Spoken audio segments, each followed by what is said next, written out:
Magic academy में कोई भी असैसिन को पसंद नहीं करता, खासकर उनको जो आम घरों से आते हैं। तो जैसे ही वैन क्रूगर एडमिशन लेता है, एक सीनियर स्टूडेंट जो एक मैजिक सोर्ड्सवुमन है, उसे उसकी जगह दिखाने का फैसला करती है। वैन अपने दोस्त के साथ हॉलवे में चल रहा होता है, अपने काम से काम रखते हुए। उसे बिल्कुल भी ध्यान नहीं दे रहा होता, तो वह पक्का करती है कि वह ध्यान दे। एक पल में वह अपनी तलवार उसके गले पर रख देती है और कहती है कि वह इज्जत दिखाए और उसके सामने झुके जैसे वह एक आम आदमी है। लेकिन वैन जरा भी नहीं डरता। वह शांति से उसे बताता है कि यहाँ सब स्टूडेंट हैं और इससे वह सब बराबर हैं। फिर वह उसकी तलवार को अपने नंगे हाथ से पकड़ लेता है और इतनी जोर से पकड़ता है कि वह उसे बिल्कुल भी हिला नहीं पाती। हैरान होकर वह अपनी पूरी ताकत से उसे छुड़ाने की कोशिश करती है, लेकिन वह बस तलवार को बीच से तोड़ देता है। तलवार के टुकड़े हॉलवे में बिखर जाते हैं और बस ऐसे ही पूरा माहौल बदल जाता है। अब उसे समझ आता है, उसने बहुत बड़ी गलती कर दी। उसने गलत आदमी से पंगा ले लिया। तो कौन है वैन क्रूगर, और वह एकेडमी में कदम रखते ही इतना ताकतवर क्यों है? इस दुनिया में ताकतवर लोग मैजिक के साथ उन लोगों का फायदा उठाते हैं जिनके पास मैजिक नहीं है, उन्हें गरुड़ा कहकर मजाक उड़ाते हैं। मेज किंगडम इसे नियम कहता है, लेकिन यह तो बस बहुत ज्यादा भेदभाव है। बात इतनी बिगड़ जाती है कि दूसरा प्रिंस अपने भाई हाइंस को मारने और हर मैजिकलेस इंसान को खत्म करने की साजिश करने लगता है। तब एक असैसिन आता है। वैन एक ऐसा आदमी है जिसके पास कोई पावर या मैजिक नहीं है। वह एक ऐसा आदमी है जो, जब आप जॉन विक की जानलेवा असैसिन स्किल्स को गोजो सतोरू के लुक्स के साथ मिलाते हैं, असैसिन सामना करता है उनके सबसे ताकतवर नाइट्स में से एक का और उसे तुरंत गिरा देता है, नाक पर एक ही हाथ के वार से। अपने शिकार का दिमाग तोड़ते हुए एक और मेज बीच में आता है, लेकिन उसकी ऊंची रैंक के बावजूद वह असैसिन के सामने बेकार साबित होता है। वैन उसे भी उतनी ही आसानी से खत्म कर देता है, उसका जबड़ा तोड़कर, और उसे खाने के लायक नहीं छोड़ता। स्पेल बनाना तो दूर की बात है, जब प्रिंस शुरू करता है गरुड़ा को जानवरों की तरह ट्रीट करने की बात, वैन उस छोटे से लड़के से बहस नहीं करता, उसे ठंडे खून से मार देता है। उसके बाद वह हाइंस को रिपोर्ट करता है, जो इस सब में उसका सबसे करीबी साथी है। उन्होंने इस मकसद के लिए 10 साल तक लड़ाई की है, एक ऐसी दुनिया की तरफ बढ़ते हुए जहां मैजिक वाले को ट्रीट नहीं किया जाता, बेकार कचरे की तरह। और अब जब हाइंस गद्दी संभालने के लिए तैयार है, तो ये आखिरकार मुमकिन लगता है। अपने मिशन को पूरा करके वैन घर जाता है, अपने गांव वापस, अपनी माँ और बहन को ढूंढने की उम्मीद में, जिन्हें वह अभी भी याद करता है, उस तावीज के जरिए जो उन्होंने उसे दिया था। लेकिन जब वह वहां पहुंचता है, कुछ बहुत बुरा हो जाता है। पूरा गांव आग की लपटों में है, लाशें बिखरी हुई हैं जमीन पर, टुकड़े टुकड़े की हुई और जहां गिरी थी वहीं छोड़ दी गई हैं। वैन खुद को कहता है कि यह डकैत थे, लेकिन चाहे वह कहीं भी देखे, उसे अपना परिवार नहीं मिलता। जो कुछ भी उसने किया, हर लड़ाई जो उसने लड़ी, वह उनके लिए थी, उन्हें एक बेहतर जिंदगी देने के लिए। तब उसे आखिरकार वह दिखती है। उसकी माँ एक पेड़ से लटकी हुई है, पेड़ पर जिंदगी का कोई निशान नहीं। उसके आसपास की दुनिया रुक जाती है, लेकिन इससे पहले कि वह इस बात को समझ पाए, एक आवाज आती है। यह उसकी बहन रेना है, खून से लथपथ, मुश्किल से खड़ी है। वह उसे भागने को कहती है क्योंकि बुरे लोग उसके पीछे आ रहे हैं। अचानक एक तलवार पीछे से उसके आर पार हो जाती है। सिपाही हंसते हैं, यह सोचकर कि अब सब खत्म हो गया है, उन्होंने सबसे बड़े खतरे को मार दिया है। लेकिन उस जख्म के बावजूद वैन अपने अंदर गुस्सा नहीं बढ़ने देता। वैन की तरह बनो। अपने गुस्से में वह सिर्फ वही पूछता है जिसकी उसे परवाह है। आखिर इस सबके पीछे कौन है? जवाब समझ नहीं आता। यह हाइंस है, वही सबसे अच्छा दोस्त जिसे उसने गद्दी तक पहुंचने में मदद की थी। फिर हाइंस खुद आगे आता है और बिना किसी शर्म के वैन को हर चीज के लिए दोष देने लगता है। वह कहता है कि उस जैसे लोग मेजेस को बिना पता चले मार सकते हैं, उनके होने को ही एक खतरा बनाते हुए, इसलिए वह खत्म करना चाहता है वैन और बाकी गरुड़ा को किंगडम को बचाने के लिए। अपने सबसे अच्छे दोस्त के उसके खिलाफ जाने पर उनके जिंदगी भर के मिशन में वैन मरने से मना कर देता है और कसम खाता है कि वह हाइंस को मारेगा, चाहे उसके लिए उसे सब कुछ खोना पड़े। वह सिर्फ उसे निशाना बनाता है, अपने शरीर को सीक्रेट असैसिन आर्ट्स की एक आखिरी टेक्निक में धकेलकर हाइंस मैजिक के एक भाले से जवाब देता है, जिसके नतीजे में हमारे लड़के को सीने में छेद होने का अनुभव होता है। लेकिन आखिर में वैन के जख्मों की वजह से उसकी हार होती है। उसका सबसे अच्छा दोस्त उसकी दयालु फितरत के लिए उसकी आलोचना करता है। हाइंस उसे अकेला मरने के लिए छोड़ देता है और उसकी जिंदगी के आखिरी कुछ सेकंड्स में एक जीव उसके आसपास मंडराता है। वह जानवर उसे एक आखिरी मौका देता है। तो जब हमारा लड़का अपनी आंखें दोबारा खोलता है, वह जंग के मैदान में नहीं है, वह घर वापस आ गया है और रेना उसके सामने खड़ी है, जिंदा और मुस्कुरा रही है। उसे 15 साल का होने पर बधाई भी दे रही है। तब उसे सच्चाई का एहसास होता है, असैसिन 10 साल पीछे चला गया है। वैन सोचता है कि यह सब बस एक बुरा सपना था, लेकिन दुनिया बहुत ज्यादा असली लगती है और उसे साफ साफ याद है उसका पास्ट और साथ ही वह मार्शल आर्ट्स जो उसने सीखे थे कहीं और। एक यंग मेज एक हेरेटिक को ढूंढने निकलता है, जबकि रात उसके साथ चल रही है। गरुड़ा डिस्ट्रिक्ट के लोगों का खुलेआम मजाक उड़ाते हैं, उन्हें बिना सोचे समझे जानवर कहते हैं। इस बीच वैन अपने दूसरे मौके को समझने की कोशिश करता है। ये सोचता है कि उसे आगे क्या करना चाहिए। 15 साल की उम्र में हर गरुड़ा लड़के को अपना रास्ता चुनना होता है। वह रुककर एक छोटी मोटी नौकरी कर सकता है, या काम के लिए शहर छोड़ सकता है, या एक मर्सेनरी बन सकता है, क्योंकि मैजिकलेस लोगों के पास बहुत ज्यादा फिजिकल ताकत होती है, बिल्कुल टोजी की तरह। मर्सेनरीज स्काउट्स के रूप में अच्छा कमाते हैं, लेकिन उसकी माँ इस रास्ते के सख्त खिलाफ है। अपनी पिछली जिंदगी में उसी चुनाव की वजह से वह हाइंस से मिला था। वैन अचानक याद, कुछ जरूरी और तुरंत अपने परिवार से कहता है कि कुछ देर के लिए शहर छोड़ दें। वह प्यूरिफायर्स को ढूंढने भाग जाता है, एक कट्टरपंथी ग्रुप जिसे हेरेटिक्स कहा जाता है। उनकी एक खास सोच ये है कि गरुड़ा शैतान के बच्चे हैं और उन्हें खत्म कर देना चाहिए। और एयर इस दिन इन कमीनों ने के नाम पर एक कत्लेआम किया था, शुद्धिकरण। इस बार वह छुपना नहीं चाहता, तो वह अपने पहले शिकार को निशाना बनाता है। एक मेज को मारने के लिए सबसे आसान तरीका है दुश्मन को मात देना, उनकी सोच को समझना और उनके रिएक्ट करने से पहले दिमाग या रीढ़ की हड्डी को तोड़ देना। वैन अपनी चाल चलता है, पहला किल करता है और अपनी मौजूदगी का एहसास दिलाता है। वह तेजी से अपने दुश्मन के आसपास घूमता है, उनके अपने माना से भरे हथियार का इस्तेमाल करके मेज की रुकावट को तोड़ता है। मेजेस में से एक स्पेल छोड़ता है, लेकिन वैन उसके लगने से पहले ही फासला कम कर देता है और सीधा उसके पेट में वार करता है। अब सिर्फ 3 दुश्मन बचे हैं, और जैसे ही वह उन्हें खत्म करने वाला होता है, उनमें से एक हॉस्टेज को पकड़ लेता है और उसे सरेंडर करने को कहता है, वरना वह औरत मर जाएगी। वैन को अपनी गलती का एहसास होता है। उसने आसपास दूसरों को चेक नहीं किया था। हालांकि सरेंडर करने से मौत मिलेगी, उसके पास कोई और चारा नहीं है। वैन अपने हाथ हवा में उठा देता है, जिसके नतीजे में उसे नीचे गिरा दिया जाता है। पूरा गैंग एक साथ उस पर टूट पड़ता है, बिना किसी रोक टोक के उसे जमीन में कुचलते हुए। उनमें से एक जिद करता है कि उन्हें उसे तुरंत मार देना चाहिए, यह मानकर कि लड़का खुद मौत है और उसे जिंदा छोड़ना उन पर सिर्फ तबाही लाएगा। इससे पहले कि वह कुछ कर पाए, एक लड़की उसकी मदद के लिए आती है। मेज एक आइस स्पेल छोड़ती है, फैनेटिक्स को वहीं जमा देती है और उन्हें गिरफ्तार करने का ऐलान करती है, बिना किसी झिझक के। वैन हैरान रह जाता है, क्योंकि उसकी पिछली जिंदगी में भी मदद पहुंचने में बहुत ज्यादा वक्त लगता था। औरत और उसकी टीम तेजी से हेरेटिक्स को पकड़ लेती है, लेकिन उसका ध्यान वैन पर जाता है, वह लड़का जिसने अकेले ही 3 लोगों को हरा दिया था। प्रभावित होकर वह बताती है कि उनमें से एक, जिस आदमी को उसने मारा था, उसके पास पूरी दुनिया को, पूरे गांव को आग में लपेटने की ताकत थी। उसने उससे सावधानी से निपटने का प्लान बनाया था ताकि कोई और नुकसान न हो, लेकिन वैन ने उसे पहले ही खत्म कर दिया था। हेलेन उसका नाम जानती है, लड़के में साफ तौर पर दिलचस्पी रखती है। वह सुझाव देती है कि उसे मैजिक एकेडमी ज्वाइन करने पर विचार करना चाहिए। बहुत से हीरोज और मशहूर इस एकेडमी से आए हैं। फिर भी वैन समझ नहीं पाता कि वह उसे क्यों चुन रही है। वह यह एक शांत, अलग थलग जगह पर पहुंचते हैं, जहां मेज अचानक उसे मारने की धमकी देती है। बिना किसी चेतावनी के वह एक स्पेल एक्टिवेट करती है और सीधा वैन पर एक आइस एरो छोड़ती है। उसकी हैरानी के लिए वह पहले ही गायब हो चुका है और उसने कोई टेक्निक इस्तेमाल नहीं की। एक पल में वह उसके पीछे दिखाई देता है, उसकी ब्लाइंड स्पॉट में बिल्कुल सही जगह पर, और वॉर करने के लिए तैयार, बस जानलेवा वॉर करने से पहले। वन रुक जाता है और उसकी खराब एक्टिंग पर उसे टोकता है, क्योंकि उसमें उसे मारने की नीयत नहीं है। मेज प्रभावित होती है, यह पहचान कर कि लड़का पहले से ही एक अनुभवी फाइटर की तरह रहता है। उसे हैरानी होती है कि वह सामना कर सकता है मेजेस का, सिर्फ अपनी कच्ची स्किल का इस्तेमाल करके। हेलेन फिर यह बात उठाती है कि अगर वैन एकेडमी ज्वाइन करता है तो गरुड़ा का नसीब पूरी तरह बदल सकता है। नाइट कन्फर्मेशन सिस्टम की तरफ इशारा करते हुए, जो खास स्टूडेंट्स को उनकी उपलब्धियों के लिए इनाम देता है। उस सिस्टम के जरिए आम लोग भी आगे बढ़ सकते हैं और एक नोबल घराना बना सकते हैं। मतलब यह पूरा डिस्ट्रिक्ट सिर्फ वैन के जरिए स्टेटस पा सकता है। वह क्यूरियस लड़का उससे 3 सवाल पूछता है।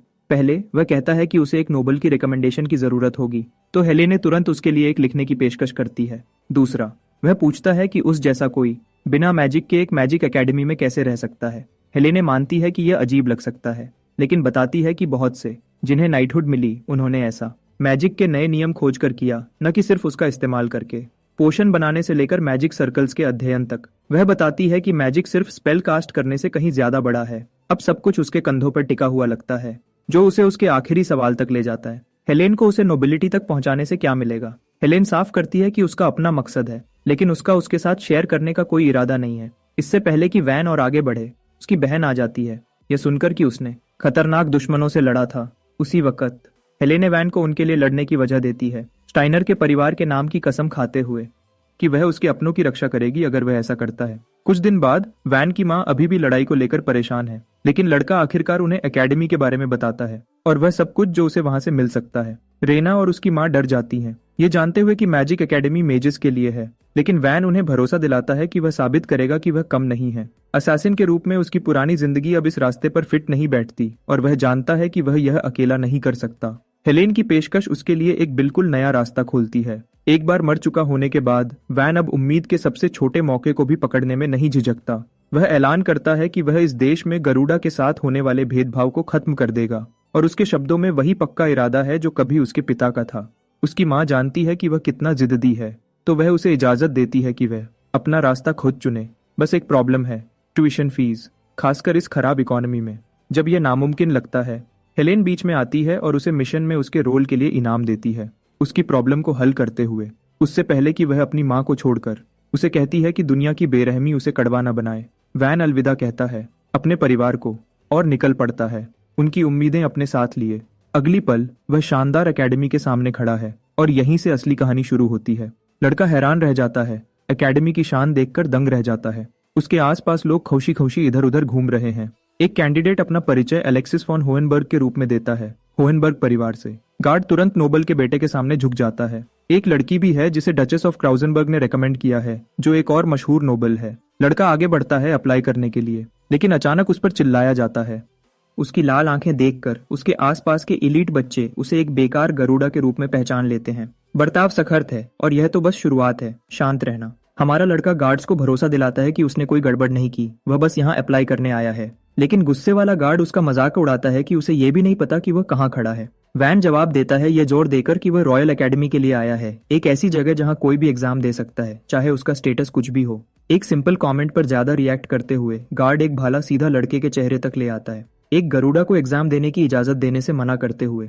तुरंत वैन बस सोच रहा है कि शुरू से ही चीजें कैसे बिगड़ गईं। वह इस आदमी को आसानी से हरा सकता है, लेकिन इतने लोगों के सामने तमाशा करना उसकी इमेज खराब कर देगा। ज्यादा समझदार गार्ड इस आदमी को एग्जामिनीज के सामने तमाशा करने से रोकने की कोशिश करता है। वैन प्रभावित होता है कि कम से कम कोई तो उसकी बात सुनने की कोशिश कर रहा है, लेकिन उसकी सोच बहुत जल्दी टूट जाती है। वही गार्ड्स जो उन बच्चों को भगवान की तरह ट्रीट कर रहे थे, हमारे लड़के को घमंड से देख रहे हैं, उसे दूसरों की तरह एक बहका हुआ बेवकूफ कह रहे हैं। वैन को अभी से इन खराब स्टैंडर्ड्स की आदत डालनी पड़ेगी। गार्ड उसे जोर देकर कहता है कि एकेडमी किसी के बैकग्राउंड पर भेदभाव नहीं करती, लेकिन एंट्रेंस एग्जाम देने के लिए एक नोबल की रिकमेंडेशन जरूरी है। उसे लगता है कि लड़के के पास वह नहीं होगी, लेकिन वैन उसे भरोसा दिलाता है कि उसके पास है, आदमी को हैरान करते हुए। उससे पहले कि वह सही नोबल सील वाला लेटर निकालता है, जैसे ही वह स्टाइनर्ट के परिवार का निशान देखता है, वह लड़के पर चिल्लाता है, उसे एक बदतमीज कमीना कहता है जो धोखे से अंदर आने की कोशिश कर रहा है। गार्ड सोचता है कि कोई भी समझदार नोबल एक मैजिकलेस बेवकूफ को रेकमेंड नहीं करेगा, तो वह लेटर ले लेता है ताकि वह वैन पर एक बड़ा जुर्म करने का इल्जाम लगा सके।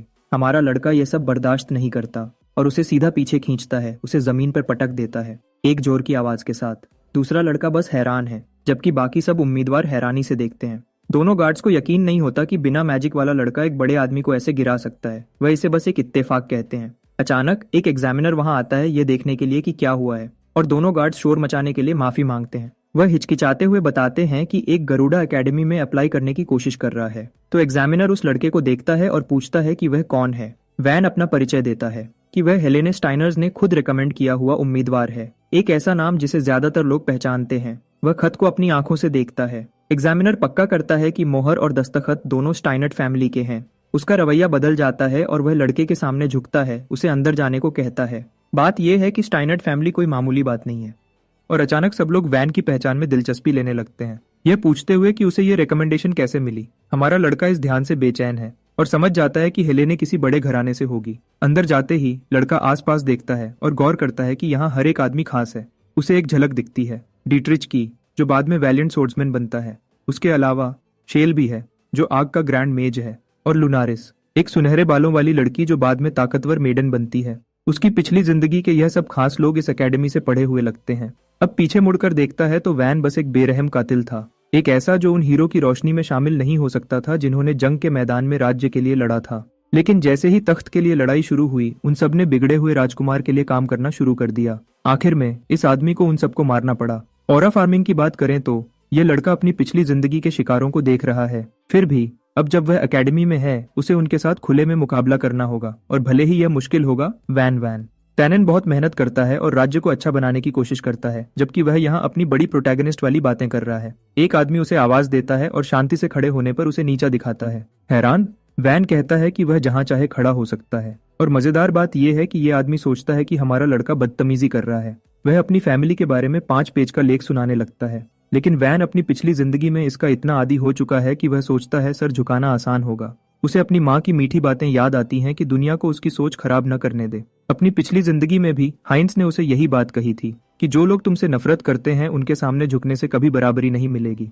उस आदमी ने अपने दोस्त को इज्जत से रहने को कहा, लेकिन अभी जो लड़का उससे बकबक कर रहा है वह एक जोश है। ब्रैट का जो वैन पर हाथ उठाता है, अब और नहीं मिस्टर नाइस गाय। वैन उसे कहता है कि इस लड़ाई की शुरुआत उसने की है, और इससे पहले कि छोटा भाई समझ पाता कि उसका क्या मतलब है, वह उसकी दोनों बाहें पकड़ लेता है। लड़के को घुटनों पर झुकने पर मजबूर करता है। इसे स्पेलवेग कहते हैं। यह वह ताकत है जिसमें आप अपने दुश्मन की ताकत का सामना करते हुए अपनी ताकत को मिलाते हैं और दूसरे आदमी की हरकतों को कंट्रोल करते हैं। असल में यही टेक्निक उसने गार्ड पर भी इस्तेमाल की थी। अब जब वह अमीर लड़का घुटनों पर आ गया है, एक अच्छे लड़के की तरह घुटनों पर बैठा है, वैन उसे हाथ देता है और उसे और जलील करता है। लगता है लड़का इतना जिद्दी है कि वह नहीं कर सकता। उसी वक्त एक मैजिक स्पेल से हमला। तभी एक आदमी की आवाज लड़ाई रोक देती है। प्रिंस हाइंस के आते ही सब रुक जाते हैं, जो बताता है कि गरुड़ा राज्य के दोस्त हैं। लड़का प्रिंस से माफी मांगता है, जबकि हाइंस इतना नर्म दिल है कि वह खुद को बाकी सबकी तरह बस एक उम्मीदवार मानता है और आमतौर पर बर्ताव करने को कहता है। वह यही बात वैन को भी कहता है, लेकिन हमारा लड़का इस बात को समझने में बहुत बिजी है कि यह आदमी भी फ्यूचर में एकेडमी से पढ़ा हुआ होगा। नवीन प्रिंस के आने से स्टूडेंट्स हैरान रह जाते हैं। उन्होंने उम्मीद नहीं की थी कि वह भी बाकी सबकी तरह एग्जाम देगा, और उन्हें ज्यादा परेशान ये बात करती है कि वह एक गरुड़ा के साथ अच्छा बर्ताव कर रहा है, जिससे उसकी इज्जत और बढ़ जाती है। जहां तक हमारे लड़के की बात है, उसे उनकी पिछली बातें याद आ रही हैं। कैसे हाइंस ने एक बार बताया था कि वह बहुत पहले एक एकेडमी में पढ़ता था। वह बात अब सच लगती है। मौजूदा प्रिंस सोचता है कि उसने शायद लड़के को डराया होगा, और बताता है कि वह भी घबराया हुआ है क्योंकि इस एग्जाम के लिए अंदर आने के नियम मुश्किल होते हैं। हाथ बढ़ाते हुए हाइंस उसे यकीन दिलाता है कि डरने की कोई जरूरत नहीं है, उन सबको बस अपना बेस्ट करना चाहिए। वैन उसकी मुस्कुराहट को शक की नजर से देखता है। वह जानता है कि प्रिंस अपनी उस दिलकश मुस्कुराहट से सबको अपनी तरफ खींचता है, लेकिन अब वह इस आदमी की असलियत जानता है कि वह उस गर्म मुस्कुराहट के पीछे कुछ साजिश कर रहा है। वैन के दिमाग में यह ख्याल भी आता है कि वह प्रिंस को यही मार दे, लेकिन इससे उसका फ्यूचर खतरे में पड़ जाएगा। अपनी फैमिली को मारने वाले इस मॉन्स्टर के लिए बुरी फीलिंग्स होने के बावजूद वैन अपने जज्बातों को कंट्रोल करता है। उसकी नफरत भरी शक्ल देखकर हिंट्स हैरान हो जाता है और सोचता है कि क्या गलत है, लेकिन हमारा लड़का उस आदमी पर वक्त बर्बाद नहीं करता और चला जाता है। दोस्त बनाने में कोई दिलचस्पी न दिखाते हुए वह प्रिंस को उदास चेहरे के साथ छोड़ देता है, अकेलेपन की कड़वी सच्चाई को मानते हुए। यहाँ तक कि खास उम्मीदवार भी हैरान रह जाते हैं, ये सोच बनाते हुए कि बिना मैजिक वाले लोग जानवर होते हैं। एक आदमी जोर से गरजता है, खामोशी।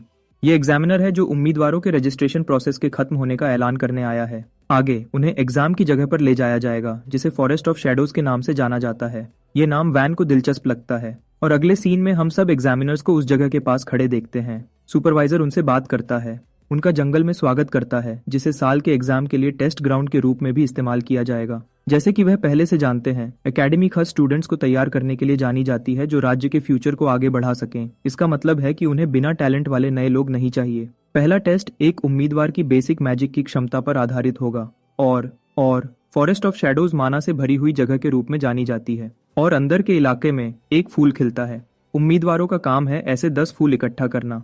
उनके इस मकसद के खिलाफ जंगल में रहने वाले भूखे मॉन्स्टर्स हैं जिनके पास भी माना है। इसका मतलब है कि यह आसान नहीं होगा। अब हमारा लड़का टेस्ट के मुश्किल होने की उम्मीद कर रहा था, लेकिन उसे यह नहीं पता था कि उन्हें शुरू में ही जानवरों से लड़ना पड़ेगा। एक और नियम यह है कि किसी भी तरह की रुकावट मना है, लेकिन इस एग्जाम में टीम प्ले या ग्रुप्स की इजाजत है। साथ ही पास होने के लिए हर एक आदमी को 10 फूल पूरे करने होंगे। सुपरवाइजर के मुताबिक बड़े ग्रुप्स बनाना असल में नुकसानदेह हो सकता है। मकसद पूरा करने की समय सीमा सूरज डूबने तक है। आखिर में एग्जामिनर बीच में आता है और बताता है कि हर उम्मीदवार को एक बैज दिया जाएगा, और उसे तोड़ने पर एक एग्जामिनर को उन्हें बचाने का सिग्नल मिलेगा। लेकिन बैज तोड़ने से तुरंत डिस्क्वालिफिकेशन भी हो जाएगी। एग्जाम तुरंत शुरू होता है। उन्हें जंगल में घुसने और काम को तुरंत पूरा करने को कहा जाता है। कुछ दिखावे वाले खास लोग यहाँ रिश्ते बना रहे हैं, जबकि दूसरे लोग अपने पुराने दोस्तों से मिल रहे हैं। हमारे लड़के को अकेला छोड़कर, जिसके पास टीम बनाने के लिए कोई नहीं है। लेकिन यह अच्छी बात है, वैन शुरू से ही अकेला रहना चाहता है। वह आगे बढ़ता है लेने के लिए बैज, लेकिन सुपरवाइजर उसे गौर से देखता है। वह लड़के को उसका बैज देता है, वैन को जंगल में जाने देता है। उसके पीछे एक लड़का भी है। खैर, वैन डरता नहीं है और शुरू से ही लड़ाई चाहता है, इसलिए वह एक ऐसे जानवर का सामना करता है जिसमें मीडियम मैजिक की ताकत है। सीधे शब्दों में, माना वाले जानवरों को मैजिक बीस्ट्स कहते हैं। उनकी शारीरिक क्षमता इंसान से कहीं ज्यादा ताकतवर होती है और उनसे निपटना अक्सर इंसान से ज्यादा मुश्किल होता है। वह जानवर हमारे लड़के पर हमला करता है, जिसे याद आता है कि जब से वह कातिल बना है उसके मेन निशाने इंसान ही रहे हैं। इसका मतलब है कि उसने बहुत वक्त से किसी जानवर का सामना नहीं किया है, और अब जो जानवर उस पर कूद रहा है, मुझे यकीन नहीं होता कि मुझे यह कहना पड़ेगा, लेकिन कातिल उसे सीधे एक योद्धा की तरह मुक्का मारता है। यह सब उस मैजिक बीस्ट को मारने वाली कला की वजह से है जो उसे आती है। यह मुझे सुकूना हाइनीरा के मीम्स की याद दिलाता है जो मौके पर टेक्निक्स बना लेते हैं। खैर, यह मूव एक आदमी की ताकत को एक ही जोरदार वार में इकट्ठा करता है। इससे पैदा होने वाला असर किसी भी जानवर के शरीर में घुस जाता है। आमतौर पर इसे लगाना मुश्किल होता है, लेकिन मैजिक बीस्ट्स के लिए जो जोश में काम करते हैं, यह उन्हें एक ही वार में खत्म करने का सबसे सुरक्षित तरीका है। जानवर मर जाता है, लड़के के सामने गिर जाता है, जबकि वैन को याद आता है कि जब वह कातिल था तब भी उसे मैजिक बीस्ट्स का सामना करना पड़ता था और उन्हें ऐसे ही मार गिराना सीखना पड़ता था। वैसे उसे यह भी पता है कि उसका पीछा करने वाला उसे देख रहा है, लेकिन वह दिखाता है कि उसे कोई परवाह नहीं है और बस आगे बढ़ जाता है। असल में वह दो लड़के निकले जिन्हें यकीन नहीं होता कि ऐसा लड़का भी हो सकता है। यह मानने से इनकार करते हुए कि उसने जानवर को सिर्फ ताकत से मारा, वह सोचने लगते हैं कि उसने जरूर जहर इस्तेमाल किया होगा, एक सस्ता तरीका जो उनके खिलाफ काम नहीं करेगा। साथ ही उसका दोस्त उसे याद दिलाता है कि दूसरे एप्लीकेंट्स के काम में दखल देना मना है। लेकिन सच्चाई में उम्मीदवार सोचते हैं कि यह बस एक धोखा है, क्योंकि कोई भी गरुड़ा को एग्जाम पास करते हुए नहीं देखना चाहता। सिर्फ यही नहीं, वैन ने प्रिंस का अपमान किया था, इसलिए यह लड़का सोचता है कि उसे मारने से उस पर कभी इल्जाम नहीं आएगा। इस लड़के के पास लाइट यागामी जैसा बहाना है और यामचा जैसा IQ। वैसे अगले सीन में हम सुपरवाइजर को देखते हैं। एक बड़े सेल में ले जाया जाता है। आदमी चाबी मांगता है, जबकि गार्ड्स पूछते हैं कि जो वह करने वाला है क्या वह ठीक है, उन्हें यकीन दिलाते हुए कि जानवर मैजिक से कंट्रोल किया जाता है। वह घटिया आदमी उसका निशाना उस लड़के को बनाना चाहता है जो एंट्रेंस एग्जाम में घुस आया है, ताकि उसे चीर फाड़ दे। वह सब गरुड़ा लड़के को मारना चाहते हैं। आखिर रिकमेंडेशन वाले उम्मीदवारों को वापस भेजना उनके लिए नामुमकिन है, लेकिन अगर एक गरुड़ा एग्जाम पास कर लेता है तो यह उनकी एकेडमी की इज्जत को बर्बाद कर देगा। यह कहते हुए कि गरुड़ा का नसीब हमेशा बुरा होता है, वह आदमी अपने काम को आगे बढ़ाता है। तब भी गार्ड कहता है कि दूसरे उम्मीदवार भी जानवर की वजह से खतरे में पड़ सकते हैं, लेकिन सुपरवाइजर सोचता है कि यह ठीक है क्योंकि वैन अकेला दिखा है। इसका मतलब है कि कोई भी उम्मीदवार उसके पास नहीं जाना चाहिए। चाबी के साथ वह दरवाजा खोलता है, जानवर पर चिल्लाते हुए कि जाओ और उस गंदे गरुड़ा को मार दो ताकि उनकी एकेडमी की विरासत बची रहे। सीन पर्पल बालों वाले एग्जामिनर पर आता है, जो महसूस करता है कि इस साल के एग्जाम में कुछ गलत है। सुपरवाइजर उसके पास वापस आता है, कोई अजीब खबर पूछता है, जबकि एग्जामिनर बताता है कि अभी सब ठीक है। वह पूछता है कि यह आदमी कहाँ गया था, जबकि वह आदमी आमतौर पर कहता है कि वह बस तैयारी कर रहा था। उसकी बुरी शक्ल ऐसी है जो जवान लड़का तुरंत देख लेता है और महसूस करता है कि कुछ गलत है। वापस वैन पर हमारा लड़का जंगल के अंदर के हिस्से में पहुंच जाता है। ऐसे फूल ढूंढता है जो उसे बताए गए थे। वह खूबसूरत हेवंस टीयर फ्लावर्स हैं। उसे बस एक तोड़ना है और वापस आना है, लेकिन इससे पहले कि वह यह कर पाता, वह पीछा करने वालों को कहता है कि बस अब बाहर आ जाओ। दोनों लड़के हैरान हैं कि उसने अब तक उनकी हरकतों पर नजर रखी है। वैन का मजाक उड़ाते हैं कि उसकी कुत्ते जैसी नाक है। गुस्से में आने की कोशिश को नकारते हुए हमारा लड़का जवाब देता है कि वह बस पीछे से हमला करने वाले कायरों का आदी है। मजेदार बात यह है कि लड़के को एहसास होता है कि वह ऐसी बात कह भी नहीं सकता, क्योंकि वह खुद एक कातिल है जो यही तरीका इस्तेमाल करता है। दोनों लड़के उसे ताना मारते हैं कि उसका एकेडमी में कोई जगह नहीं है जिसे वह अपनी मर्जी से साबित करेंगे। वैन उनकी बेकार की बातों को गलत बताता है और कहता है कि असली वजह यह है कि वह अपनी घटिया इज्जत का बदला लेना चाहते हैं। एक मुद्रा बनाते हुए हमारा हीरो उन्हें यकीन दिलाता है कि वह इन लड़कों की इज्जत को सीधे बाहर निकाल देगा। गुस्से में आकर दोनों लड़के एक एक स्पेल बनाते हैं, उस पर हमला करने की तैयारी करते हैं। खतरे को पहचानते हुए वैन देखता है कि उनमें से एक मेज है और दूसरा मैजिक सोर्ड्समैन। वह सोचता है कि उनसे कैसे निपटे, क्योंकि लड़ाई के तरीके आमतौर पर 3 मेन टाइप्स में बांटे होते हैं। पहला सबसे आम है स्पेल कास्टिंग मेजेस, और दूसरा टाइप हथियारों में माना भरने वाला है, उन्हें ब्लेड मेजेस कहते हैं। आखिर में तीसरा टाइप शरीर को ताकतवर बनाने वाला है, उन्हें मोनोफिस्ट्स कहते हैं। एक टीम में 2 अलग अलग तरीकों का काम करना आमतौर पर असरदार माना जाता है, क्योंकि यह हर एक की कमजोरियों को संतुलित करता है। एक लड़के के चेहरे के भाव पढ़ते हुए वैन महसूस करता है कि उनके पास मरने का कोई अनुभव नहीं होगा, लेकिन वह अब भी उसकी जान के पीछे पड़े हैं। भले ही वैन इन लोगों को मारना नहीं चाहता।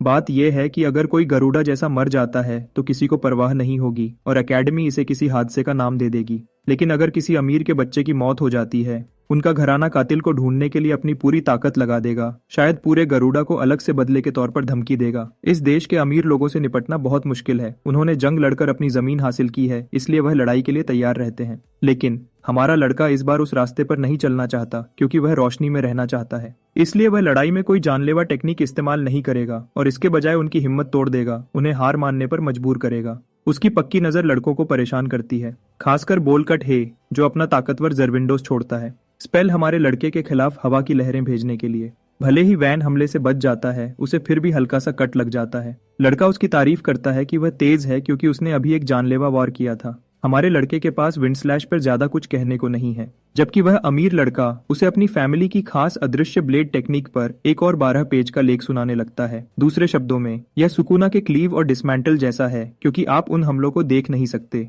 लड़का अपनी जीत मान लेता है और गरुड़ा को घुटनों पर आकर भीख मांगने को कहता है, लेकिन वैन इसे एक बहुत ही बेकार समर स्पेल कहता है। वह सोचता है कि क्या हाउस वाल्ट्रेक हवा देने में माहिर है, जो मुझे कहना पड़ेगा एक करियर खत्म करने वाला ताना है। लड़के ने इसे उसके अपने स्पेल से भी ज्यादा बुरी तरह काटा। उसे जुरविंडे टेम्पेस्ट नाम की एक बड़ी टेक्निक इस्तेमाल करने पर उकसाता है। अब इस हमले की रेंज ज्यादा है और यह जंगल को चीर देता है, लेकिन वैन तेज है, अदृश्य हमलों से बचने में कामयाब हो जाता है। ऐसा नहीं है कि वैन टेक्निक को देख सकता है, नहीं, वह बस किसी के मरने के इरादे को पहचानने और उसके मुताबिक का जवाब देने में बहुत तेज है। अपने निशाने से टकराते हुए वैन एक जोरदार पेट में मुक्का मारता है। इस आदमी को कई दिनों के लिए असलियत का एहसास दिलाता है। उसे सुला देने के बाद दूसरा लड़का, एक मैजिक सोर्ड्समैन, बड़ा बनने की कोशिश करता है। वह अपने दुश्मन की तरफ बढ़ता है। वैन तुरंत उसके हाथ को देखता है और महसूस करता है कि वह किस तरह का लड़ाकू है, क्योंकि जब तक वह तलवार से बचता है, यह किसी भी दूसरे हथियार जैसा है। सिवाय इसके, यह भी सबसे आसान काम नहीं है, क्योंकि हथियार की नोक अकेले एक आम वार से कई गुना तेज चलती है। लेकिन हमारे लड़के के पास बिजली जैसी तेज रिफ्लेक्सेस हैं। वह अंदर घुसकर अपने दुश्मन का हाथ पकड़ लेता है, बजाय तलवार से लड़ने के। आगे वह समझदारी से बाजू को मोड़ता है, लड़के को हिलाता है, उससे पहले कि एक जानलेवा कराटे चॉप मारता है, उसे गिराने के लिए। दूसरा लड़का वापस खड़ा हो जाता है। वैन उसे हिम्मत देता है कि वह एक बार और आकर कोशिश करे, क्योंकि अगर वह ऐसा करता है तो वह खुद को रोकना छोड़ देगा। लड़का हाथ उठाकर हार मानना चाहता है, लड़ाई न जारी रखने की भीख मांगता है। अचानक हमारा लड़का पास में एक ताकतवर मौजूदगी महसूस करता है। उसकी अंदर की आवाज उसे बता रही है कि चीजें जैसी होनी चाहिए वैसी नहीं है, और दूसरों के लिए चिंता दिखाते हुए वह उनसे जल्दी से वहां से निकलने की भीख मांगता है। उसके सामने एक लाल रंग में डूबा हुआ जानवर आता है, एक ऐसा खतरनाक मॉन्स्टर जो उन्हें वहीं रोक देता है। बस एक वार से वह उन तीनों को हवा में उछाल देता है, जिससे वह नीचे गिरते हैं। वैन सोचता है कि यह सब क्या हुआ। उसका चेहरा डर दिखाता है। आने वाले हेलबोर पर एक खतरनाक हाई रैंकिंग मॉन्स्टर जो इस जंगल में होना ही नहीं चाहिए, वह सुअर उन्हें एक बार फिर टकराने वाला है। हेलबोर्ड्स को आमतौर पर कर्स्ड फैंग्स के नाम से जाना जाता है। उनके माना से भरे हमले सीज मैजिक जितने ताकतवर होते हैं। दूसरे शब्दों में, कुछ वार और आप मर जाएंगे। वैन जानता है कि यह एक खतरनाक लड़ाई है और दूसरे दो को भागने को कहता है। उनमें से एक उसकी बात मान लेता है, लेकिन घुंघराले बालों वाला भागने से मना कर देता है, हमारे लड़के को हैरान करते हुए। और नहीं, यह इसलिए नहीं कि यह आदमी बहादुर है या कुछ और, उसका पैर बस हमले की वजह से टूट गया है, इसलिए वह खड़ा भी नहीं हो सकता। वैन घायल लड़के पर ध्यान देने में इतना बिजी है कि उस मॉन्स्टर पर नहीं जो उसके सामने हमला कर रहा है। चीजें उलझ गई हैं क्योंकि उसके पास लड़के को उठाकर भागने का भी ऑप्शन नहीं है, क्योंकि हेलबोर उन्हें पकड़ लेगा, खासकर जब उनकी आदत होती है निशाना बनाए हुए शिकार का पीछा करना। दूसरा ऑप्शन है बैज तोड़कर एग्जामिनर को बुलाना, लेकिन तब मदद आने में भी वक्त लगेगा। बुरे पैर वाला लड़का सोचता है कि वह आगे बढ़ने के लायक नहीं है, अपने दोस्त को जाने को कहता है। वाल्ट्रेक फैमिली के एक सदस्य के रूप में अपनी इज्जत आखिर तक बनाए रखते हुए लड़का इसे खुद ही संभालना चाहता है, लेकिन उसका दोस्त अपने साथी को छोड़ने से मना कर देता है और सोचता है कि ऐसा करने से उसके अपने अमीर घराने की बदनामी होगी, जबकि यह नेपो बेबीज भाईचारे के लिए लड़ रहे हैं। वैन को अजीब लगता है, फिर भी वह उन्हें कहता है कि तब तक बैज तोड़ दो, वह हेलबोर को बिजी रखेगा। एक लड़का फेल नहीं होना चाहता और इल्जाम अपनी फैमिली पर नहीं आने देना चाहता। असल में दोनों लड़के यही सोचते हैं, और गिरने के बजाय वह अपने पैरों पर मरने चाहते हैं, अपनी मैजिक से लड़ते हुए। ये बेवकूफ और उनकी सस्ती वेजिटा लेवल की इज्जत वैन को परेशान कर रही है। वह उन पर चिल्लाता है कि अगर वह सच में लड़ने आए हैं तो उन्हें इस लड़ाई को जीतने के लिए लड़ना होगा, क्योंकि यही एक अमीर की असली इज्जत होगी। उसकी बात समझने के बजाय वह उसे गरुड़ा कहते रहते हैं। खैर, हेलबोर उन्हें इतनी देर तक बात करने देकर जरूर अपना वक्त बर्बाद कर रहा है, लेकिन हम आखिर में उस मॉन्स्टर पर वापस आते हैं जो उनसे कुछ ही इंच दूर है उन्हें टकराने के लिए। सुपरवाइजर आराम कर रहा है, जानता है कि आखिर में मेन इवेंट का वक्त आ गया है। उसकी बातों पर हैरान होकर एग्जामिनर पूछता है कि वह किस बारे में बात कर रहा है। वह बदसूरत अंकल ज्यादा बताने से मना कर देता है और टॉपिक बदलकर पूछता है कि क्या किसी ने अभी तक मदद के लिए बुलाया है, लेकिन कोई निशान नहीं मिले हैं। हाल ही में सब शांत रहा है। यह इस आदमी को और खुश करता है क्योंकि वह सोचता है कि गरुड़ा इतना बुरी तरह कुचल गया कि वह मदद के लिए बुला भी नहीं पाया। उम्मीदवारों के बारे में बात यह है कि टेस्ट के शुरू में उन सबका सारा सामान ले लिया गया था। इस आदमी को बस जाकर वैन का बैकपैक लाना था, उससे पहले कि उसे हेलबोर के सामने दिखाता, जिससे मैजिकल बीस्ट उसी खुशबू को निशाना बना सके। इतनी आसान शुरुआत देने के बाद वह सोचता है कि लड़के के लिए गेम ओवर है और बस रिपोर्ट बची है लड़के की मौत की तस्दीक करने के लिए। लड़का चुपचाप हंस रहा है, सोच रहा है कि वह यहाँ ऐसे हेरा फेरी कर रहा है जैसे कोई बहुत बड़ा मास्टरमाइंड हो, जबकि एग्जामिनर सोच रहा है कि ये आदमी किस बारे में बात कर रहा है। वापस हेलबोर के खिलाफ लड़ाई पर वह हावी होने वाला हाई लेवल जानवर अभी भी किसी तरह अपने निशाने से दूर है। तीनों लड़ाकू उसे रोकने के लिए तैयार हैं। वैन उनकी रणनीति बना रहा है, वह पहला हमला करेगा ताकि दूसरे उसका फायदा उठा सकें। लेकिन घमंडी नेपो बेबीज उसके ऑर्डर सुनना नहीं चाहते। खैर, उन्हें जल्दी सुनना पड़ेगा क्योंकि हेलबोर अपना हमला शुरू करने वाला है। हमला करने का मौका देखकर वैन तेज गति से निकलता है, अपने निशाने की कमजोर जगह को ढूंढते हुए, और एक कोलैप्स स्ट्राइक का इस्तेमाल करता है ताकि जानवर लड़खड़ा जाए। ये इतना भारी वार है कि दूसरे लोग प्रभावित हो जाते हैं। रेट्रीब्यूशन एक टेक्निक है जो एक ऐसे पॉइंट को ढूंढती है जिससे दुश्मन का अगला हमला शुरू हो। दूसरे शब्दों में, अगर हेलबोर जैसा 4 पैरों वाला जानवर चलता है तो वह आमतौर पर पहले अपना सर हिलाता है। वैन ने इस बात का फायदा उठाया और उस पल में एक घुसने वाला वार किया। साथ ही उसका हमला कामयाब नहीं होता। मैजिक बीस्ट को मारने के लिए काफी नहीं, भले ही उसके पास वही मार्शल आर्ट्स स्किल्स हैं। 10 साल की जो फिजिक और ताकत उसने बनाई थी वह अब वैसी नहीं है। इसका मतलब है कि उसके लिए हाई लेवल मॉन्स्टर्स को एक ही वार में हराना मुश्किल है। इसके बजाय वह अपने साथियों को तुरंत हमला करने को कहता है, जिससे हवा वाला अमीर लड़का अपने और कटर स्ट्राइक्स छोड़ता है। वही बात दूसरे के लिए भी है, जो अपनी मैजिक तलवार का इस्तेमाल करता है जानवर की खाल काटने की कोशिश करने के लिए, लेकिन उसकी तलवार घुस भी नहीं पाती। यह एक पत्थर की दीवार से टकराने जैसा है। उनके सब हमले बेकार हैं और सिर्फ मैजिक बीस्ट को गुस्सा दिलाते हैं। आगे क्या होने वाला है महसूस करते हुए वैन सबको नीचे झुकने का ऑर्डर देता है, क्योंकि यह मोटा जानवर पूरी रफ्तार से आगे बढ़ रहा है, सब कुछ अपने रास्ते में कुचलने के लिए। खुशकिस्मती से हमारे लड़के हमले से बच गए। उनमें से किसी को भी सीधा वार नहीं लगा, यहाँ तक कि अमीर लड़कों को भी नहीं। वैन उन्हें जिंदा देखकर बस खुश है। भले ही एक अमीर लड़का कहता है कि उसने हवा की मैजिक का इस्तेमाल करके हेलबोर की दिशा बदल दी, यही एक वजह है जिससे वह जानलेवा वार से बचे। बदकिस्मती से मैजिक सोर्ड्समैन पूरी तरह बेकार है, लेकिन वैन उन्हें हार मानने नहीं देना चाहता। सोचता है कि उन्हें एक बार और कोशिश करनी चाहिए। पहले तो यह मौत की इच्छा जैसा लगता है, लेकिन हमारा लड़का उन्हें यकीन दिलाता है कि अगले वार में वह इस मोटे सुअर को सीधे नरक में भेज देगा। वाल्टर एक अमीर लड़का सोचता है कि वह पागल हो गया है क्योंकि वह तो मॉन्स्टर की मैजिक प्रोटेक्शन को चीर भी नहीं पाए थे। उसे काम की सलाह देते हुए वैन उसे पत्थरों का इस्तेमाल करने को कहता है ताकि वही टेक्निक की जानलेवा ताकत बढ़ सके।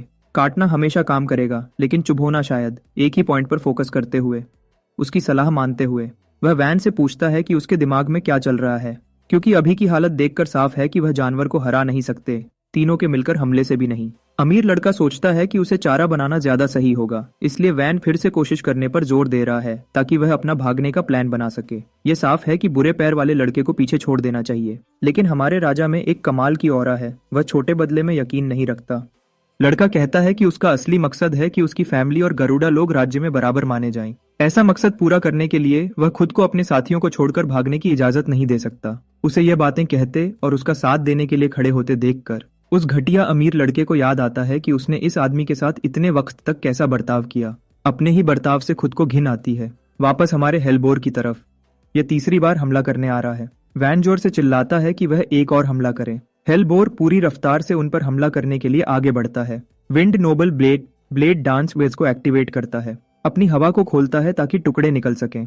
इस हमले को ब्लैक डस्ट स्काई रेंट कहते हैं, जो कचरा इकट्ठा करता है और उसे मैजिक बीस्ट पर फेंकता है। वह बड़े लेवल का बीस्ट साफ साफ जख्मी हो रहा है, वह हमलों का सामना नहीं कर पा रहा। हमारे लड़के को मौका मिलता है कि वह आगे बढ़े और इस मौके का फायदा उठाए। वैन बीस्ट पर कूदता है और सीधा उसके सर पर निशाना लगाता है और उसे पकड़ लेता है। इंसान से अलग 4 पैर वाले बीस्ट्स के कंधे की हड्डी आमतौर पर उनकी रीढ़ की हड्डी से जुड़ी नहीं होती। इस वजह से उनके आगे के पैरों में बहुत ज्यादा लचक और हरकत होती है, लेकिन इससे अचानक ताकत के खिलाफ एक कमजोरी भी पैदा होती है। वैन अपनी गूकी कंबाइन टेक्निक नंबर 10 का इस्तेमाल करता है, मॉन्स्टर को जमीन पर पटक देता है। अगला, वह मैजिक सोर्ड्समैन को जल्दी से उसे छेदने का हुक्म देता है, दिल पर हमला करने के लिए जो बिल्कुल नीचे है।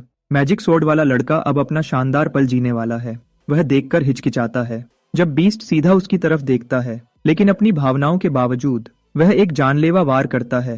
और छुरा घुसाने में कामयाब हो जाता है। वैन और दूसरा नोबल खुशी मनाते हैं। जैसे ही तलवार हेलबोर के शरीर में जाती है और दिल को निशाना बनाती है, वह बीस्ट को खत्म करने ही वाला है, लेकिन वह अचानक एक आखिरी पल की ताकत से उठ खड़ा होता है, सब कुछ हवा में उड़ा देता है। इसे कर्स ब्रेक का जादू कहते हैं और सिर्फ कुछ ही मैजिक बीस्ट्स के पास ऐसी खास ताकत होती है।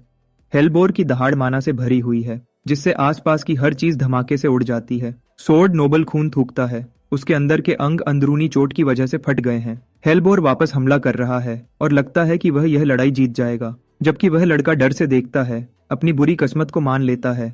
तभी अचानक वैन आगे बढ़ता है और अपने शरीर से पूरे हमले का बोझ रोकता है, एक फ्यूजन टेक्निक जिसे लांस स्पिराले कहते हैं। ये हमले को जमीन की तरफ मोड़ देता है और उसे इस्तेमाल करने वाले के चारों तरफ घुमाता है। परेशान और गुस्से में बोर अपने हमले में और ताकत लगाता है, जिससे वैन के लिए उसे मोड़ना मुश्किल हो जाता है। घिरकर वह सोचता है कि क्या उसे अपना आखिरी दांव इस्तेमाल करना पड़ेगा, और भले ही इससे उसके शरीर को खतरा हो, फिर भी यह मौत से बचने का उनका एक ही मौका है। लेकिन पहले वह दूसरे लड़के को भाग जाने को कहता है और वह लड़का भी जल्दी से लड़ाई की जगह से भाग जाता है।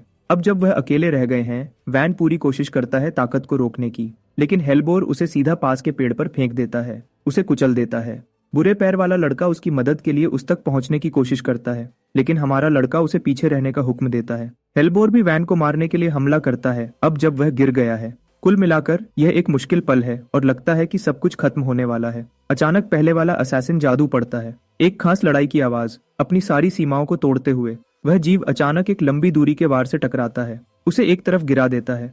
यह अचानक हमला एक जादुई स्पेल है। वैन इसे बहुत अच्छे से जानता है और हमला करने वाले को घूरता है। किस्मत का खेल, ये हाइंस है, खुद राजकुमार उन्हें बचाने आया है। दूसरे नोबल्स जल्दी से उसकी देखभाल करते हैं और उसे तुरंत जाने को कहते हैं, लेकिन हाइंस ऐसा करने से मना कर देता है, ये मानते हुए कि अपने लोगों की रक्षा करना शाही परिवार का फर्ज है। उसकी बातों से बड़े लोगों का हौसला बढ़ गया, लेकिन हमारा लड़का जानता है कि उसकी बातें पूरी तरह झूठ हैं। वह कहते वह हमेशा इनका इस्तेमाल दूसरों को मनाने के लिए करता है, फिर उन लोगों को सीधा मौत के मुंह में भेज देता है। हाइंस नोबल्स के साथ बहुत दोस्ती दिखाता है, यह सोचकर कि साथ मिलकर काम करना ही उस जीव को मारने के लिए काफी है। लेकिन वैन ने काफी सुन लिया है और उसके मुंह पर नहीं बोल देता है। यह जवाब राजकुमार को हैरान कर देता है, जो पूछता है कि वह क्या चाहता है। वैन फिर से नहीं कहता है, राजकुमार की मदद लेने से मना कर देता है। दूसरे नोबल्स उस पर चिल्लाते हैं क्योंकि उसने राजकुमार के खिलाफ बुरी बातें कही, उसी आदमी के खिलाफ जिसने अभी उनकी जान बचाई थी। लेकिन वैन की अलग राय है, वह कहता है कि अगर उसे रोका न जाता तो वह मॉन्स्टर को खत्म कर चुका होता।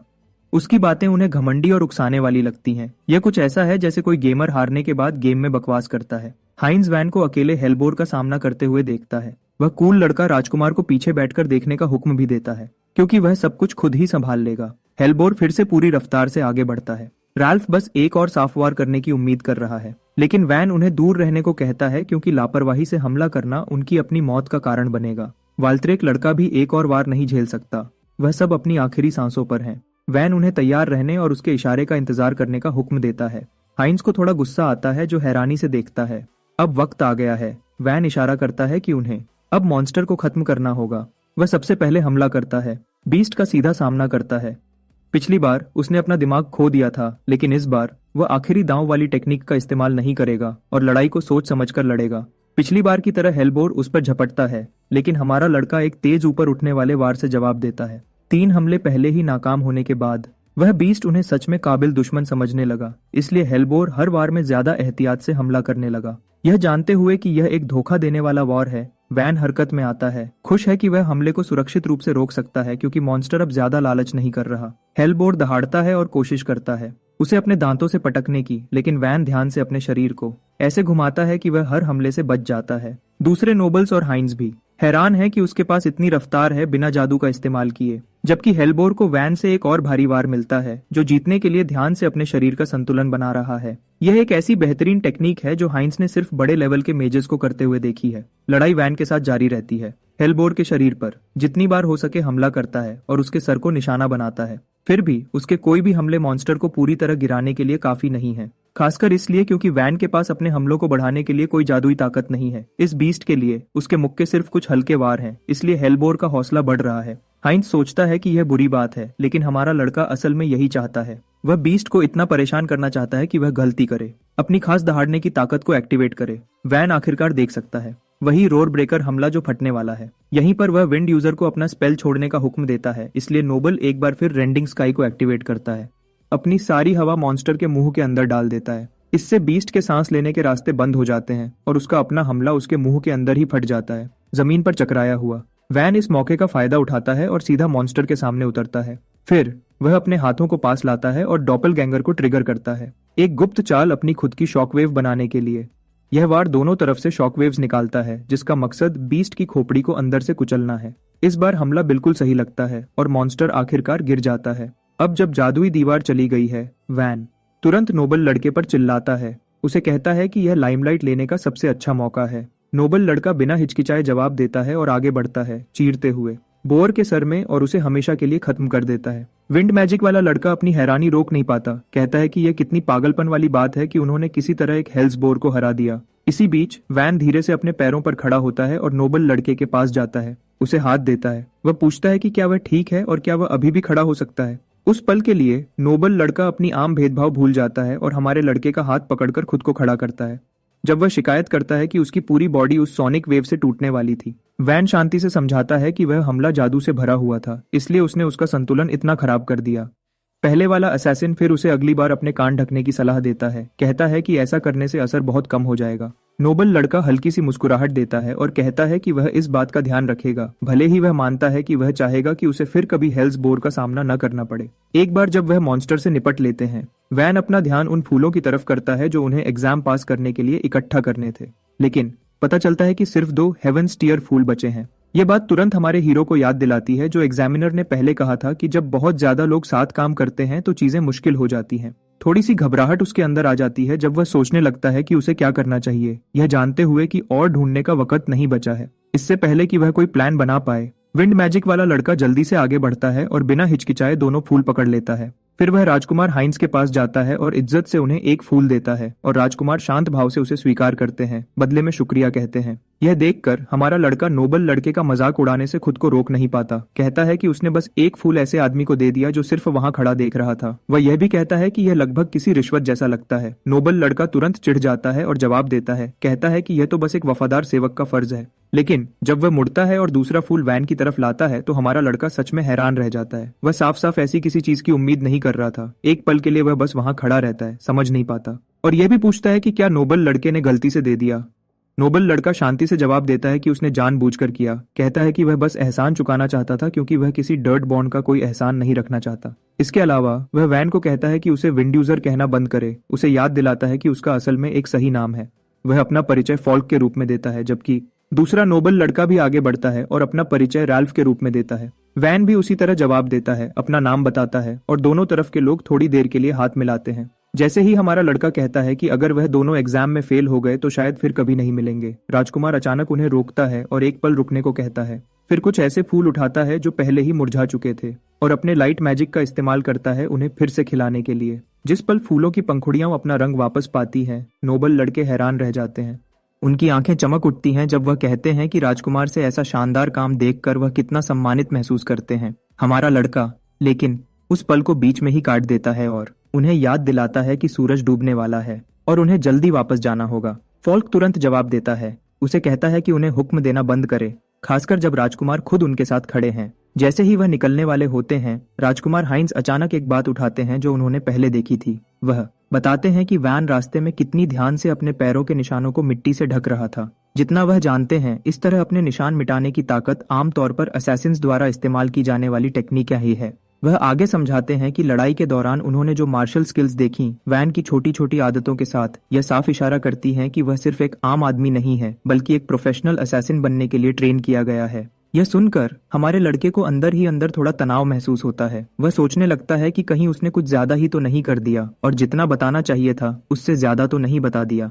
पता चलता है कि राजकुमार हाइंस खुद भी काफी चिंताओं से घिरे हुए हैं, क्योंकि वह हर तरफ से दुश्मनों से घिरे हैं। उनके पिता राजा ने अपनी हुकूमत को मजबूत करने के लिए जीते हुए देशों की कई राजकुमारियों से शादी की थी, जिससे शाही राजनीति का एक उलझा हुआ जाल बन गया था। हाइंस की माँ 5वीं रानी असल में खुद राज्य के अंदर की एक नोबल है जो उसे एक खास स्थान देता है। इस वजह से दूसरी रानियां और यहाँ तक कि उसके बड़े भाई बहन भी उसे खतरा मानते हैं, यह डरते हुए कि राजा उसे अगला वारिस चुन सकते हैं। इस तरह के दबाव के चलते हाइंस हमेशा सतर्क रहता है, यह जानते हुए कि कोई असैसिन किसी भी पल उसके पीछे पड़ सकता है और जो कुछ उसने अभी देखा है उसकी वजह से अब वह शक करने लगता है कि वैन खुद उसे खत्म करने के लिए भेजा गया एक एजेंट हो सकता है। अगर यह सच निकला तो ये ऐसी चीज नहीं है जिसे वह नजरअंदाज कर सके, और वह उसी वक्त इस हालत से निपटने की सोचता है। इसी बीच वैन के चेहरे पर धीरे धीरे पसीना बहता है जब उसे एहसास होता है कि पुरानी आदतें सच में नहीं जाती। चाहे वह कुछ भी करे, वह इस बात को बदल नहीं सकता कि वह अपने पिछले जन्म से पहले एक असैसिन था। असल मसला यह है कि वह ऐसी बात मान नहीं सकता, और अगर मान भी ले तो यहाँ कोई भी उसे सच में समझ नहीं पाएगा।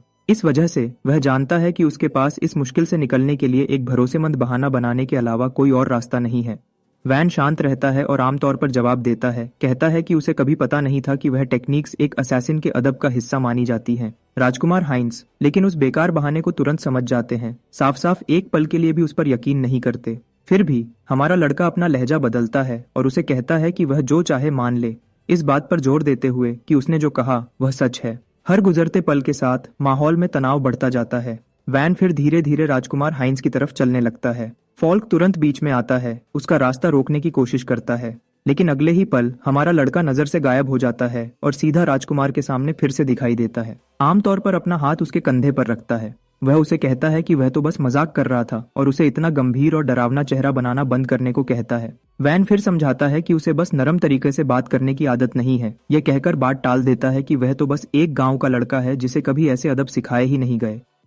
हल्का सा झुकता है, ध्यान से अपनी शांति बनाए रखता है, जबकि यह भी पक्का करता है कि वह अंदर से क्या महसूस कर रहा है वह न दिखाए। हाइंस लेकिन घुमाव फिराव बातों में दिलचस्पी नहीं रखता और उसे सवाल से बचना बंद करने को कहता है। वह एक बार फिर वैन के इस्तेमाल किए गए फुटवर्क की बात करता है, बताते हुए कि वह लगभग टेलीपोर्टेशन जैसा लगता था, और सीधा उससे पूछता है कि क्या वह एक असैसिन है।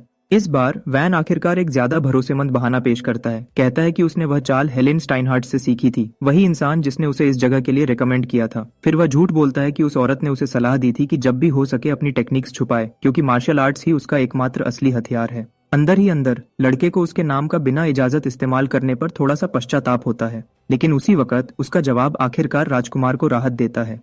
राल्फ भी उसके नाम सुनते ही साफ साफ हिल जाता है, यह साफ करते हुए कि उसका परिवार इतने बड़े लेवल पर है जिसे शाही परिवार में भी इज्जत दी जाती है। ऐसा ताकतवर नाम सुनकर राजकुमार उस औरत को याद करते हैं जिसे आइस फ्लावर लेडी के नाम से जाना जाता है। वह बहुत अच्छे से जानते हैं कि वह एकेडमी के सबसे बड़े लोगों में से एक है। उन्हें बस यह यकीन करना मुश्किल लगता है कि उस जैसी कोई असैसिन टेक्निक से वाकिफ होगी। फिर भी वह इस पर ज्यादा देर तक नहीं सोचते। आखिर उन्हें यकीन है कि उसका घराना कभी भी राजकुमार की हत्या की साजिश जैसे खतरनाक काम में शामिल नहीं होगा। राल्फ फिर वैन से सवाल करता है, पूछता है कि हेलेन जैसी शख्सियत किसी डर्ट बॉर्न आम आदमी को क्यों रेकमेंड करेगी। हमारा लड़का बस जवाब देता है कि उसे खुद भी वजह नहीं पता, समझाते हुए कि उसने बस उसे एकेडमी जाने को कहा था अपनी रिकमेंडेशन के साथ। राजकुमार बीच में आते हैं और अपनी सोच बताते हैं। कहते हैं कि हेलेने ने शायद वैन को खुद ट्रेन करने और आखिरकार उसे अपने घराने में लाने का प्लान बनाया होगा। दूसरे नोबल लड़के वैन की ताकतों को खुद देखने के बाद सहमत होने लगते हैं। इसके साथ राजकुमार आखिरकार अपना लहजा नरम करते हैं और नरम तरीके से उसका शुक्रिया करते हैं, यह मानते हुए कि अगर वह बीस्ट से अकेले मिलते तो शायद बड़े खतरे में पड़ जाते। वह खुलेआम कहते हैं कि वह वैन के जिंदगी के कर्जदार हैं और अपना सम्मान दिखाने के लिए हल्का सा झुकते भी हैं। वैन लेकिन हमेशा की तरह सीधा साधा रहता है और आमतौर पर कहता है कि वह पहले तो राजकुमार के लिए लड़ ही नहीं रहे थे।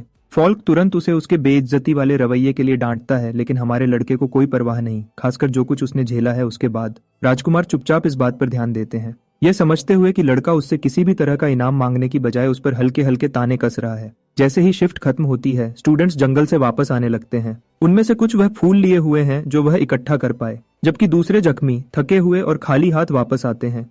उन पर डर का माहौल छाया हुआ है, क्योंकि वह चिंता करते हैं कि ऐसी शानदार एकेडमी में जगह न बना पाने के बाद वह अपने परिवारों का सामना कैसे करेंगे। इसी बीच चालाक प्रोफेसर गुस्सा होने से खुद को रोक नहीं पाता। परेशान हो जाता है क्योंकि राजकुमार अभी तक वापस नहीं आए हैं। उसने ध्यान से यह पक्का किया था कि जंगल में सिर्फ कमजोर बीस्ट्स ही हों जिनसे राजकुमार आसानी से निपट सकें। उसे और भी ज्यादा परेशान करने वाली बात यह है कि हेल्स बोर भी दिखाई नहीं दिया। तभी 4 लोगों का एक ग्रुप आखिरकार जंगल से बाहर आता है, जबकि प्रोफेसर को राहत महसूस होती है। जिस पल वह राजकुमार को सुरक्षित देखता है, वह राहत जल्दी ही गुस्से में बदल जाती है। जिस पल उसकी नजर वैन पर पड़ती है, एग्जामिनर हमारे लड़के का स्वागत करता है और पूछता है कि क्या वह सुरक्षित है। दूसरी तरफ उनका प्रोफेसर पूरी तरह अपना संतुलन खो देता है और बोल देता है कि उसे तो अब तक मर जाना चाहिए था। मासूम बनकर हमारा लड़का शांति से पूछता है कि क्या उस आदमी को उसके जिंदा बचने से कोई दिक्कत है। प्रोफेसर जल्दी समझ जाता है कि उसने गलती कर दी और खुद को शांत रहने पर मजबूर करता है। आदमी कहता है कि वह तो बस हैरान था यह देखकर कि वैन जिंदा वापस आ गया। लेकिन वैन आमतौर पर उन्हें बताता है कि वह अकेला नहीं है। एक एक करके लड़के उसके पीछे से बाहर आते हैं, जमीन पर एक बहुत बड़ा सामान घसीटने की कोशिश करते हुए। प्रोफेसर को लगभग दिल का दौरा पड़ जाता है। हैरानी से उस चीज को घूरता है जो उसे लगता है कि वह है। एग्जामिनर भी दोबारा देखता है और पूछता है कि क्या वह सच में एक मैजिक बीस्ट है। स्टूडेंट्स समझाते हैं कि उन्हें शक है कि उसे राजकुमार की हत्या के लिए भेजा गया था, इसलिए वह सबूत के तौर पर उसका सर वापस ले आए। दोनों इंस्ट्रक्टर्स चुप हो जाते हैं, लेकिन बहुत अलग वजहों से। एग्जामिनर समझ नहीं पाता कि इतना खतरनाक जीव जंगल में कैसे घूम रहा था, जबकि प्रोफेसर हैरान है कि वह अपने निशाने को खत्म करने में नाकाम रहा। सबकी नजरें प्रोफेसर की तरफ मुड़ती हैं जब वह फिर से हैरान हो जाता है। खुशकिस्मती से उसके लिए राजकुमार खुलेआम ग्रुप की तारीफ करके सबका ध्यान अपनी तरफ खींच लेते हैं। जिस पल वह राजकुमार को वहां सुरक्षित खड़ा देखता है, प्रोफेसर की मायूसी और बढ़ जाती है। एग्जामिनर इज्जत से राजकुमार से पूछता है कि क्या उन्होंने लड़ाई में हिस्सा लिया था। राजकुमार शांति से जवाब देते हैं कि वह तो बस किनारे से देख रहे थे। उसी पल प्रोफेसर को एहसास होता है कि वह एक खतरनाक हालत में फंस गया है। अगर किसी को पता चला कि उसने राजकुमार के खिलाफ एक मैजिक बीस्ट छोड़ा था, तो उसका करियर और शायद उसकी जिंदगी भी खत्म हो जाएगी। टाइटस फिर मासूमियत से प्रोफेसर से पूछता है कि वह इतने अजीब तरह से पीले क्यों दिख रहे हैं। प्रोफेसर तुरंत अपनी चाल बदलता है और राजकुमार की उस बड़े बीस्ट को मारने की मानी हुई कामयाबी की तारीफ करने लगता है। राजकुमार नरम तरीके से उसे ठीक करते हैं, उस भुलक्कड़ प्रोफेसर को याद दिलाते हैं कि उन्होंने ऐसा कुछ नहीं किया। असली हीरो दूसरे थे। सबसे जरूरी बात, वैन ही वह मुख्य आदमी था जिसने अकेले उनके बचने को पक्का किया। यह बात दोनों इंस्ट्रक्टर्स के लिए एक झटका होती है। सब लोग चौंक जाते हैं, पूरी तरह यह मानने से मना कर देते हैं कि अगल्डा उन सब में सबसे ताकतवर हो सकता है। राल्फ तुरंत उसका साथ देता है, कहता है कि वैन के पास इगाल्डा के लिए जादुई ज्ञान का एक अजीब लेवल है। इसी बीच डीट्रिक शर्माते हुए इस बात की पुष्टि करता है कि राजकुमार की वैन की ताकतों की तारीफ बिल्कुल सही है। प्रोफेसर हैरान चुपचाप घूरता है, यह मानने से मना कर देता है कि अगल्डा लाइमलाइट ले रहा है। लेकिन राजकुमार आखिरी धक्का देते हैं, शांति से कहते हैं कि हाउस ऑफ स्टाइनहार्ट्स द्वारा चुने गए किसी के लिए यह बिल्कुल सही है। वैन ने हेलेने से ज्यादा कुछ नहीं सीखा था, फिर भी वह किसी को ठीक किए बिना साथ देने का फैसला करता है। उसके बाद जल्दी ही अफवाहें फैलने लगती हैं कि आइस ब्लॉसम लेडी द्वारा चुने गए गाल्डा की ताकत के बारे में। जवाब में एग्जामिनर हमारे लड़के को अपनी गहरी शुक्रिया अदा करता है। राजकुमार की रक्षा करना राज्य के लिए सबसे बड़ी सेवा मानी जाती है। हमेशा की तरह सीधा साधा वैन तुरंत उसे ठीक करता है, कहता है कि उसने राजकुमार की बिल्कुल भी रक्षा नहीं की, वह तो बस मैजिक बीस्ट को हराने का एक साइड इफेक्ट था। यह कहकर वह बात को वापस उस तरफ मोड़ता है जो असल में जरूरी है। एक एक करके सब लड़के एक नीला फूल निकालते हैं। एग्जामिनर प्रोफेसर की तरफ उम्मीद भरी नजर से देखता है। जितना भी उसे दुख होता है, आदमी को एक ऑफिशियल घोषणा करने पर मजबूर होना पड़ता है। वह 3 लड़कों का नाम एक एक करके लेता है, न चाहते हुए भी वैन को भी शामिल करता है। पुष्टि करता है कि वह सब पास हो गए हैं। हमारा हीरो ऑफिशियली एकेडमी में दाखिल हो गया है। सब कुछ ठीक होने के बाद राजकुमार एग्जामिनर को हुक्म देते हैं कि मैजिक बीस्ट के दिखने की एक गहरी जांच करें। सीन फिर एकेडमी की वेलकम सेरेमनी की तरफ बदलता है। हेडमास्टर सभी स्टूडेंट्स को साफ साफ बताता है कि एकेडमी सिर्फ उन लोगों के लिए नहीं है जो जादू में माहिर हैं। इसका मकसद युवा प्रतिभाओं को ऐसे शानदार योद्धाओं में बदलना है जो राज्य के लिए लड़ते और उसकी रक्षा करते हैं। सभी मैजिक यूजर्स के बीच वैन चुपचाप संतुष्ट महसूस करता है कि उसकी जिंदगी आखिरकार बेहतर हो गई है। अपनी पहली जिंदगी में वह एकेडमी के अंदर कदम रखने की सोच भी नहीं सकता था। स्टूडेंट के रूप में दाखिल होने की तो बात ही छोड़ दो। ऊपर से देखते हुए जमीन चुपचाप उस युवा जीनियस को देखती है जिसमें दुनिया के गल्डा लोगों के खिलाफ गहरी जमे हुए भेदभाव को खत्म करने की ताकत है। बाद में वह उस हॉल में चलती है जो एक बहुत खूबसूरत सजे हुए दरवाजे तक जाता है। कमरे के अंदर एक गोल मेज है जिसमें 5 कुर्सी हैं, जिनमें से सिर्फ एक अभी भी खाली है। बाकी 4 उस युवा लड़की को घूरते हैं जो उनका सब्र आजमा रही है। सोर्ड प्रिंसेस करीना र्यूटेल हेलेन की आलोचना करती है कि वह इतने खुश चेहरे के साथ आई है उनका कीमती वक्त बर्बाद करने के बाद। इसी बीच अमीलिया राडोवॉल्ट शांत रहती है और बस पूछती है कि इस अचानक मीटिंग का मकसद क्या है। The quiet fist Arnold Clavis कहता है कि आज रात सिर्फ एक ही एजेंडा है। 8वें राजकुमार लियोनिस साफ साफ बताते हैं, कहते हैं कि उनका मकसद यह तय करना है कि उनके बीच के धोखेबाज से कैसे निपटना है। परेशान होकर अमीलिया जोर से सोचती है कि उसका असल में क्या मतलब है। आर्नोल्ड फिर समझाता है कि इतिहास में पहले गाल्डा स्टूडेंट के दाखिले ने नोबल्स के बीच एक बहुत बड़ा हंगामा खड़ा कर दिया। मरीना इस फैसले पर हंसी उड़ाती है, मजाक में कहती है कि इस रफ्तार से तो वह अगले मॉन्स्टर को भी दाखिल कर सकते हैं। लेकिन जिसे वैन के दाखिले से सबसे ज्यादा दिक्कत है वह लियोनिस है। वह सीधा हेलेने की तरफ मुड़ती है जो 5 रेडिएंट क्राउन्स की आखिरी सदस्य है। वह एक बहुत अच्छी वजह मांगता है कि उसने क्यों एक गंदे गाल्डा को उनकी शानदार एकेडमी में रेकमेंड किया। एकेडमी में राज्य भर के नोबल्स और ताकतवर मेजाई एक छत के नीचे इकट्ठा होते हैं। उन जैसे बड़े लोगों में भी घमंड की वजह से लड़ाइयां और झगड़े होना आम बात है। इन झगड़ों को संभालने के लिए 5 स्टूडेंट्स, जिसे 5 रेडिएंट क्राउन्स के नाम से जाना जाता है, उनके पास एकेडमी पर अनुशासन का अधिकार है। लियोनिस वजह मांगता है कि हेलेने जैसी शख्सियत ने ऐसा बेवकूफाना फैसला क्यों लिया। बिना हिचकिचाए हेलेन जवाब देती है कि उसने वैन की ताकत अपनी आंखों से देखी और उसकी प्रतिभा को माना। स्वॉर्ड प्रिंसेस लेकिन स्ट्रॉन्ग और गल्डा शब्द को एक ही सेंटेंस में रखने में मुश्किल महसूस करती है। वह यह मानने से मना करती है कि जन्म से श्रापित लोग लड़ाई में कमजोर और बेकार के अलावा कुछ और हो सकते हैं। शांत और संतुलित अमीलिया भी सहमत है कि यह बेकार की बात है। वह जाति जिसके पास कोई जादू नहीं है वह लड़ाई में टिक नहीं सकती। लियोनिस घमंड से कहता है कि लगता है हेलेने में ऐसी आम समझ की कमी है। हेलेन चिढ़ जाती है जब वह कॉमन सेंस की बात करता है। वह कहता है कि कॉमन सेंस तो बस लोगों को सोचने से रोकने और दूसरों पर बेवकूफाना विश्वास थोपने का एक बहाना है। लियोनिस गुस्से से लाल हो जाता है। एक औरत को अपनी ताकत कम करते हुए देखकर सह नहीं पाता। उसी पल आर्नल्ड शांति से एक सही हल बताता है। वह बस ये टेस्ट कर सकते हैं कि क्या वैन में सच में वह स्किल्स हैं जिसका हेलेने दावा करती है। लियोनिस तुरंत इस विचार में दिलचस्पी लेता है। वह आगे बढ़ता है और हेलेने को जलील करने के लिए एक सजा का सुझाव देता है अगर वैन टेस्ट में फेल हो जाता है। भले ही हेलेने को पता नहीं कि वह क्या साजिश कर रहा है। वह नरम तरीके से चेतावनी देती है कि उसकी पसंद को कम न समझा जाए। यह बात करीना को चिढ़ा देती है जो खुद उसकी ताकतों का जायजा लेने के लिए तैयार हो जाती है। लियोनिस उसे पूरी इजाजत देता है उस बाहर वाले को कुचलने की। जैसे ही करीना हेलेने के पास से गुजरती है वह मजाक में पूछती है कि क्या गल्डा लड़के ने उसे पसंद किया। करीना साफ करती है कि उसकी दिलचस्पी सिर्फ हेलेने के पसंदीदा खिलौने को उसके घमंडी रवैये के साथ तोड़ने में है। क्लासेस शुरू होने के बाद एक हफ्ता बीत जाता है और वैन अकेला हॉलवेज में चलता है। कभी कभी की घूरने और चुपचाप दुश्मनी के अलावा चीजें उसके लिए हैरतअंगेज रूप से ठीक चल रही हैं। उसे याद आता है कि पिछली क्लास में इंस्ट्रक्टर ने उससे एक मुश्किल सवाल पूछा था, मैजिक थ्योरी पर उसे शर्मिंदा करने के लिए। सभी स्टूडेंट्स चुप रहे क्योंकि वह टॉपिक उनके लेवल से बहुत ऊपर था। उस लापरवाह इंस्ट्रक्टर ने बात टाल दी, कहते हुए कि पहले तो एक गल्डा से ऐसे सवाल का जवाब उम्मीद करना ही बेवकूफी है। उसने यह भी कहा कि वैन के लोग किताबें पढ़ने के लिए नहीं जाने जाते। लेकिन वैन ने उसे नीचा दिखाया और बताया कि असली बॉस कौन है। लेक्चर को अपने हाथ में ले लिया और उस झुर्रियों वाले बूढ़े प्रोफेसर के लेसन को असल में अपना बना लिया।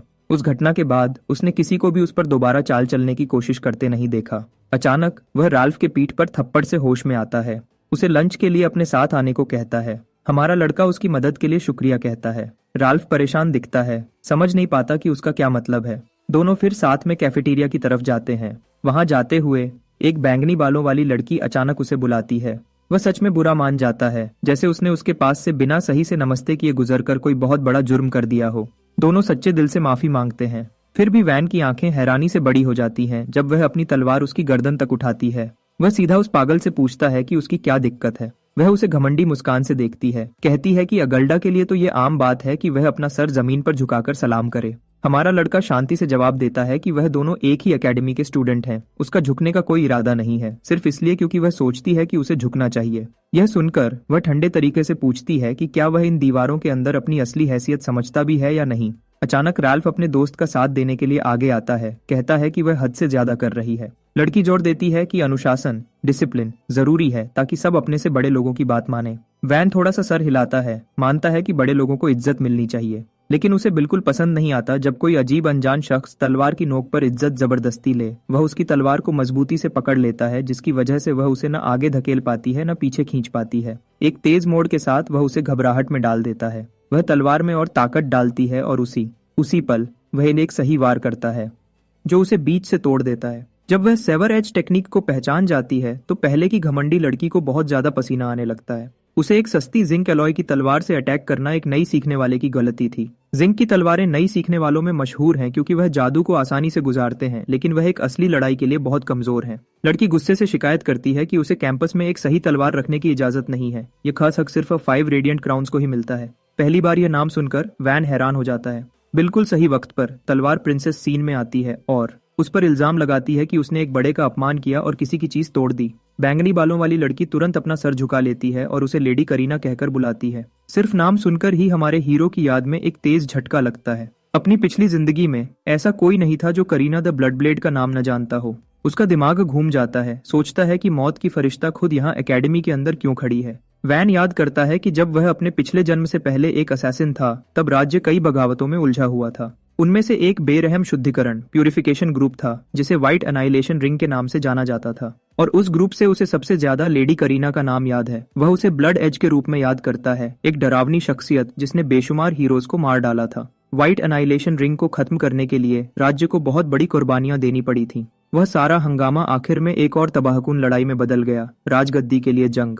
हमारे लड़के ने करीना को सिर्फ एक बार जंग के मैदान में देखा था, लेकिन वह एक मुलाकात ही उसकी तस्वीर को उसकी याद में हमेशा के लिए बसा देने के लिए काफी थी। इस वजह से वह समझ नहीं पाता कि राज्य के सबसे बड़े दुश्मनों में से एक यहाँ क्या कर रहा है, उसकी अपनी मशहूर एकेडमी के अंदर खड़ा है। जब वैन इन ख्यालों में खोया हुआ है, तब कोरिया को अभी तक कुछ पता नहीं है। करीना उसे घूरते हुए देखती है और इसे उसके गुनाहों की लिस्ट में जोड़ देती है। वह उसके बर्ताव को बदतमीजी कहती है, बताती है कि वह एक बड़े स्टूडेंट को खुलेआम घूर रहा है। हमारा लड़का जल्दी से माफी मांगता है, लेकिन उसी वक्त इस बात का मजाक उड़ाता है। आमतौर पर कहता है कि वह उसे अपने से ऊपर नहीं मानता। वह शरीफ लड़का वैन को उसे और भड़काने से रोकने की कोशिश करता है, उसे बार बार बताता है कि वह असल में कौन है। वह समझाता है कि वह 5 रेडियंस में से एक है। लड़का अनजान बनने का नाटक करता है। राल्फ बीच में आता है और साफ करता है कि 5 रेडियंट्स एकेडमी के टॉप 5 खास लोग हैं, ऐसे लोग जिनकी ताकतें बिल्कुल अलग लेवल की हैं। करीना को एक खास बच्ची के रूप में बताता है जो 13 साल की उम्र में एकेडमी में आई थी। यह सुनकर वैन बातों को जोड़ता है और समझता है कि करीना असल में एक बड़े शरीफ घर की बेटी होगी। यह बात कि उसने अपनी पिछली जिंदगी में यह कभी नहीं जाना, इसका मतलब है कि जब वह बाघी बन गई थी तब उसकी पिछली जिंदगी को छुपाया गया होगा। उसने कभी सोचा नहीं था कि वह उसे यहाँ उसकी जिंदगी के इस मोड़ पर मिलेगा। यह सोच उसे और भी बुरे ख्यालों में ले जाती है। वैन सोचने लगता है कि क्या यह उसे खत्म करने का मौका हो सकता है, इससे पहले कि सब कुछ हाथ से निकल जाए। अगर वह उसे अभी खत्म कर दे तो वह आने वाली बगावत की जड़ को ही मिटा सकता है। और अगर वह बगावत कभी न हो तो राजगद्दी की जंग भी कभी नहीं होगी, जिसका मतलब यह भी होगा कि हाइंस कभी राजगद्दी पर नहीं बैठेगा। जब लड़का ख्यालों में खोया रहता है तब करीना उसे एक बार फिर देखती है। वह उसे चेतावनी देती है कि उसे सरकारी तौर पर एक असली तलवार रखने की इजाजत है, और फिर एक ऐसी मुद्रा में आ जाती है जो इतनी बेहतरीन और जानलेवा है कि लगता है वह एक पल में किसी को मार सकती है, बिना वार की हरकत दिखाए भी। राल्फ जल्दी से हमारे लड़के को माफी मांगने को कहता है, इससे पहले कि वह अपनी जान खतरे में डाले, लेकिन वैन शांति से जवाब देता है कि वह पहले कुछ पक्का करना चाहता है और उसे पीछे हटने को कहता है। वह खुद भी लड़ने की मुद्रा में आ जाता है, उसे हमला करने के लिए भड़का देता है। 1000 तलवार प्रिंसेस पहले ही हद से ज्यादा गुस्से में मार डालने के इरादे से आगे बढ़ती है। उसका वार इतनी तेजी से आता है कि आम आंखें उसे देख नहीं पाती। मुश्किल से बच जाता है, उसे सिर्फ हल्का सा खरोंच लगता है, जानलेवा वार नहीं। करीना जल्दी से ऐलान करती है कि वह अभी के लिए सजा रोक रही है, जोर देती है कि वह इसे बाद में जारी रखेगी, और फिर बैंगनी बालों वाली लड़की के साथ वहां से चली जाती है। वह एक ऐसी जगह पहुंचते हैं जहां कोई नहीं होता, किसी भी देखने वाले से दूर। बैंगनी बालों वाली लड़की पूछती है कि उसने लड़के को जाने क्यों दिया। 1000 तलवार प्रिंसेस एक पल के लिए खुद को संभालने की कोशिश करती है, जमीन पर बैठ जाती है और जवाब देती है कि उसने उसे जाने नहीं दिया। वह साफ करती है कि यह बात किसी और तक नहीं पहुंचनी चाहिए, और साथ ही उस चोट को दिखाती है जो उसे लड़के से लड़ते हुए लगी थी। वह फिर याद करती है कि उसने यह पहले एक पुरानी मार्शल आर्ट्स की किताब में देखा था और इसे हार्डकोर पॉइंट के नाम से जाना जाता है। यह एक जरूरी जगह है जो नसों को निशाना बनाती है। इसके बाद शिकार को लकवा हो जाता है और वह ठीक से चल नहीं पाता। बैंगनी बालों वाली लड़की फिर पूछती है कि क्या यह बराबरी का मुकाबला था, लेकिन करीना चुप रहती है। अंदर से वह पक्का जानती है कि ऐसा बिल्कुल नहीं था। असल में यह हुआ था कि लड़ाई के दौरान वह उसकी गर्दन पर निशाना लगा रही थी, लेकिन वैन उसके करीब आने में कामयाब हो गया और बेरहमी से उसके कमजोर पॉइंट को निशाना बनाया। उसने कोशिश की पीछे हटने की ताकि वह बच सके, लेकिन इस वजह से उसका निशाना चूक गया। हमारा लड़का फिर अंदर घुसा और उसके जरूरी पॉइंट पर बिल्कुल सही निशाना लगाया। करीना और भी ज्यादा हैरान है क्योंकि ये बिल्कुल वही मूव है जो मशहूर तलवार स्कूल्स में सिखाया जाता है, और सोचती है कि वैन ने यह कहां से सीखा। बैंगनी बालों वाली एनपीसी बहुत खुश है और कहती है कि यह बराबरी का मुकाबला बिल्कुल नहीं था। वह आगे कहता है कि करीना जीती है क्योंकि वह आखिरी तक खड़ी थी। तलवार प्रिंसेस उसकी बात से सहमत होने का नाटक करती है, लेकिन अंदर से वह सच जानती है। यह खास जरूरी पॉइंट असल में इंसान को मारता नहीं है, लेकिन इसकी बजाय बहुत ज्यादा दर्द देता है, तो यह मूव जानबूझकर किया गया था। अगर यह जिंदगी और मौत की सिचुएशन होती तो उसे पक्का इकोनॉमी क्लास का टिकट सीधा आखिरी दुनिया के लिए मिल जाता। उन ख्यालों को एक तरफ रखकर वह उठती है और कहती है कि वह लापरवाह हो गई थी, लेकिन अगली बार वह पक्का एक तलवार लाएगी उस गेरुडो को हमेशा के लिए तोड़ने के लिए। हमारे हीरो की तरफ वापस आते हैं। राल्फ उससे पूछता है कि उस वक्त वह असल में क्या पक्का करना चाहता था। उसे टाल देता है, लेकिन वह लड़का उसे बार बार परेशान करता रहता है और वजह पूछता है। लेकिन हमारा हीरो ख्यालों में खो जाता है। समझता है कि उसके दुश्मनाना रवैये के बावजूद तलवार प्रिंसेस ने बहुत कुछ छुपा रखा था और हार नहीं मानना चाहती थी। अपनी खास जादुई ताकत का भी इस्तेमाल नहीं किया। भले ही उसने इसे सजा कहा था, लेकिन उसने असल में कुछ भी गंभीर करने की कोशिश नहीं की। वैन फिर जोर से कहता है कि करीना एक अच्छी लड़की है, जिससे राल्फ हैरान हो जाता है। लेकिन हमारा हीरो अब पूरी तरह से पक्का है कि वह अभी ब्लड ब्लेड नहीं है। उसका नसीब बदलने में मदद करने का पक्का इरादा कर लेता है। राल्फ बात छोड़ देता है, कहता है कि हमारे लड़के को शायद सर पर ज्यादा चोट लग गई है या कुछ और। जब वैन क्लासरूम में वापस आता है सब लोग तुरंत बात करना बंद कर देते हैं और उसकी तरफ देखने से बचने लगते हैं। वह फिर अपनी जगह पर बैठ जाता है और सब क्लासमेट्स तुरंत बातें बनाना शुरू कर देते हैं कि हॉलवे में क्या हुआ था। हमारा लड़का एक घबराहट भरी मुस्कान देता है, लेकिन फिर उसके दो चेले आते हैं और उसे तसल्ली देते हैं कि बेकार राय हमेशा बुरी ही लगेगी। राल्फ उसके साथ तलवार प्रिंसेस से माफी मांगने जाने को कहता है, जबकि फॉल्क उसे तसल्ली देता है कि वह अपने पिता से सब ठीक करवा देगा। वैन उन दोनों अच्छे दिल वाले लड़कों को कहता है कि दूसरों के मामलों में टांग अड़ाना बंद करें। वह उन्हें छेड़ता है कि वह बिल्कुल बदल गए हैं जब वह पहली बार मिले थे तब से, लेकिन उनकी मदद की कदर करता है। लेकिन वह यह मामला अपने हाथों से हल करना चाहता है, जिससे वह दोनों चेले हैरान हो जाते हैं और पूछते हैं कि उसका क्या मतलब है। हमारा हीरो खुद से कहता है कि ब्लड ब्लेड को कभी न बनने देने के लिए उसे अभी और यहीं उसका सामना करना होगा। वैन फिर एक ठंडा मजाक करता है कि 5 रेडियंट्स तो बस स्कूल के अनुशासन डिसिप्लिन के जिम्मेदार स्टूडेंट हैं, तो वह कोई खास नहीं है। फॉल्क और रैल्फ उसकी बात सुनकर हैरान रह जाते हैं और पूछते हैं कि क्या उसे सच में पता है कि क्या हो रहा है। उसी पल सबका ध्यान हेलेन की तरफ जाता है जब वह क्लासरूम में आती है और जोर से उसका नाम लेती है, अपनी कुर्सी पर पीछे झुककर। वह उससे पूछता है कि क्या हो रहा है। वह नम्रता से उसे थोड़ी देर के लिए अपने साथ चलने को कहती है, वादा करती है कि ज्यादा देर नहीं लगेगी क्योंकि उसकी एक और क्लास जल्दी ही है। वह एक पल के लिए चुपचाप उसे घूरता है, लेकिन यह ऐसी दावत नहीं है जिसे वह मना कर सके। जब वह दोनों साथ में चले जाते हैं तो पूरी क्लास हैरान रह जाती है। किसी ने भी आइस ब्लॉसम लेडी से कभी इतने आम तरीके से बात नहीं की थी। सीन एक चाय की टेबल पर बदलता है जो एक फूलों के बगीचे के बीच में रखी है, एक खास बात करने के लिए बिल्कुल सही जगह।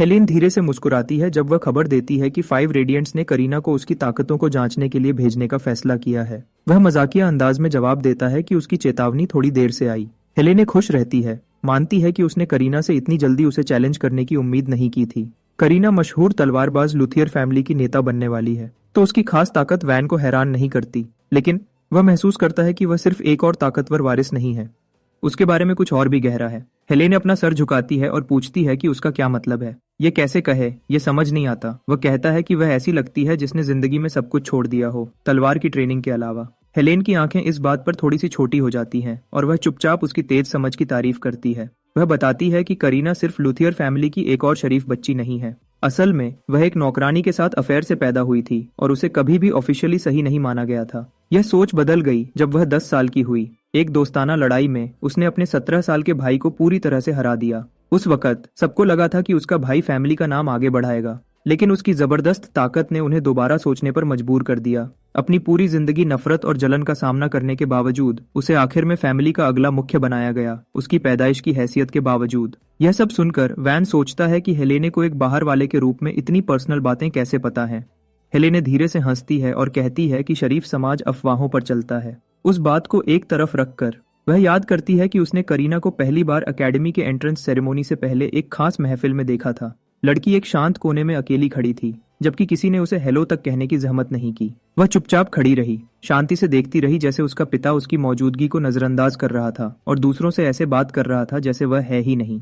उसके प्यार की कमी और लापरवाही उसकी खाली बेजान आंखों में साफ दिख रही थी। यह देखकर कि वह लड़की के लिए कितनी फिक्र दिखाती है, वह पूछता है कि उसने उस वक्त करीना से बात क्यों नहीं की। हेलेने समझाती है कि यह इतना आसान नहीं था। एक और ताकतवर शरीफ घर की वारिस होने के नाते बीच में आना मुश्किल होता। इसे स्टाइनहार्ट फैमिली का लुथियर फैमिली के अंदरूनी मामलों में दखल देना माना जाता। वैन आह भरता है, बहुत परेशान होकर कि शरीफों की परंपराएं कितनी थका देने वाली हैं। हेलेने आगे कहती है कि करीना को शायद वह रात याद भी नहीं होगी। जिस तरह से उसकी फैमिली की पॉलिटिक्स चल रही है, उसे डर है कि लड़की आखिर में गलत रास्ते पर जा सकती है। वैन का चेहरा गंभीर हो जाता है जब वह पूछता है कि अगर ऐसा हुआ तो वह क्या करेगी।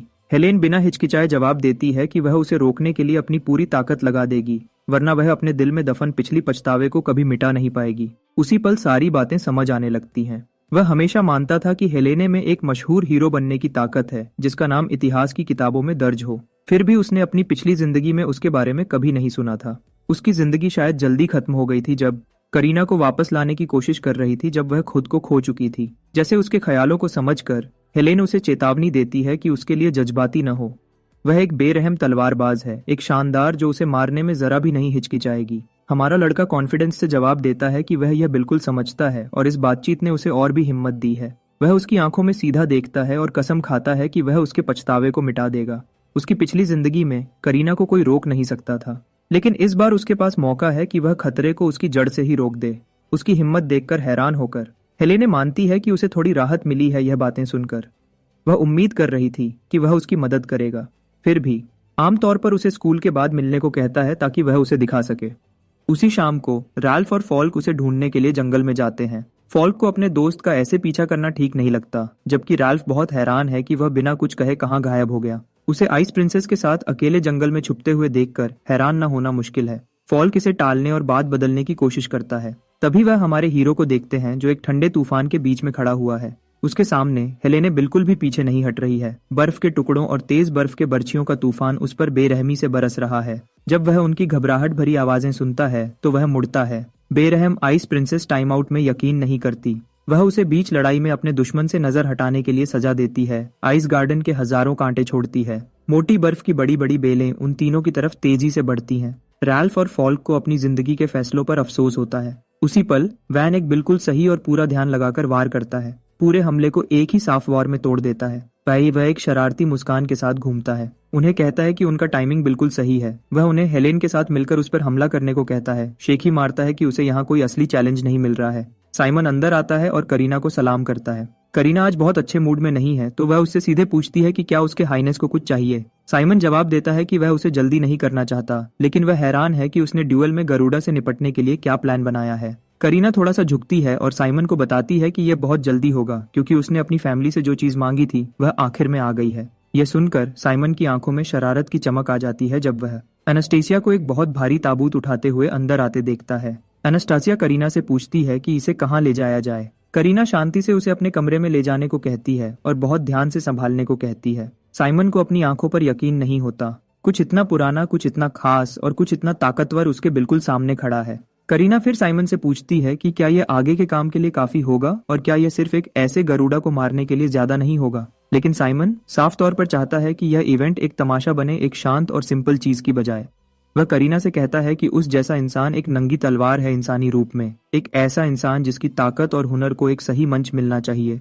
उस जैसी के लिए इस पल से बेहतर कोई मंच नहीं है सबको वह हुनर दिखाने के लिए जो उसके पास है। इसी बीच स्टूडेंट बोर्ड पर एक नोटिस लगता है और पूरी एकेडमी जल्दी से इसके बारे में बात करने लगती है। ऐलान में कहा गया है कि करीना, जो 5 ब्रिलियंट क्राउन्स में से एक है, उसने ऑफिशियली पहले साल के स्टूडेंट वैन को ड्यूएल के लिए चैलेंज किया है, पब्लिक ऑर्डर खराब करने की सजा के तौर पर। खबर पूरी एकेडमी में तुरंत फैल जाती है और स्टूडेंट बोर्ड के पास इकट्ठे हो जाते हैं और आपस में फुसफुसाते हैं। सब जानते हैं कि यह कोई आम ड्यूएल नहीं है। उनमें से कई चुपचाप कहते हैं कि यह एक तैयार मौत का जाल लगता है। लड़ाई रॉयल एकेडमी के बड़े ट्रेनिंग ग्राउंड्स में होगी, जिसे स्टूडेंट आमतौर पर चॉक रिंग अरीना कहते हैं। यह अरीना सिर्फ प्रैक्टिस की जगह नहीं है। यह एक पवित्र मंच है जो स्टूडेंट्स के बीच ऑफिशियल ड्यूएल्स के लिए इस्तेमाल होता है और खास ट्रायल्स के लिए भी, जो किसी की ताकत और हिम्मत की हद को जांचते हैं। इसी शोहरत की वजह से अरीना का एकेडमी में बहुत बड़ा नाम है। जब ड्यूएल का दिन आखिर में आता है तो हवा में तनाव और बेचैनी महसूस होती है। स्टूडेंट एकेडमी के हर कोने से इकट्ठे होते हैं, स्टैंड्स को ऊंची आवाजों और हैरान। अरीना के बीच में वैन चुपचाप अपने हाथ पैर खोल रहा है, ड्यूएल शुरू होने का इंतजार करते हुए। भीड़ हर गुजरते मिनट के साथ बढ़ती जा रही है,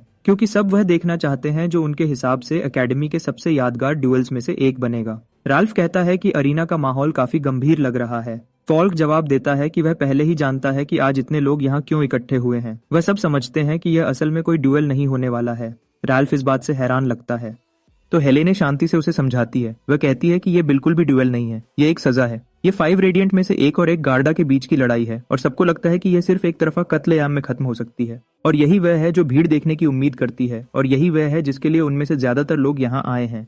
राल्फ जवाब देता है कि शायद दूसरे लोग इसे ऐसे ही देखते हैं। फॉल्क फिर अपनी बात पूरी करता है और कहता है कि वह पहले ही जानते हैं कि वैन के पास कैसी ताकत है और वह ऐसा इंसान नहीं है जिसे आम समझ से मापा जा सके।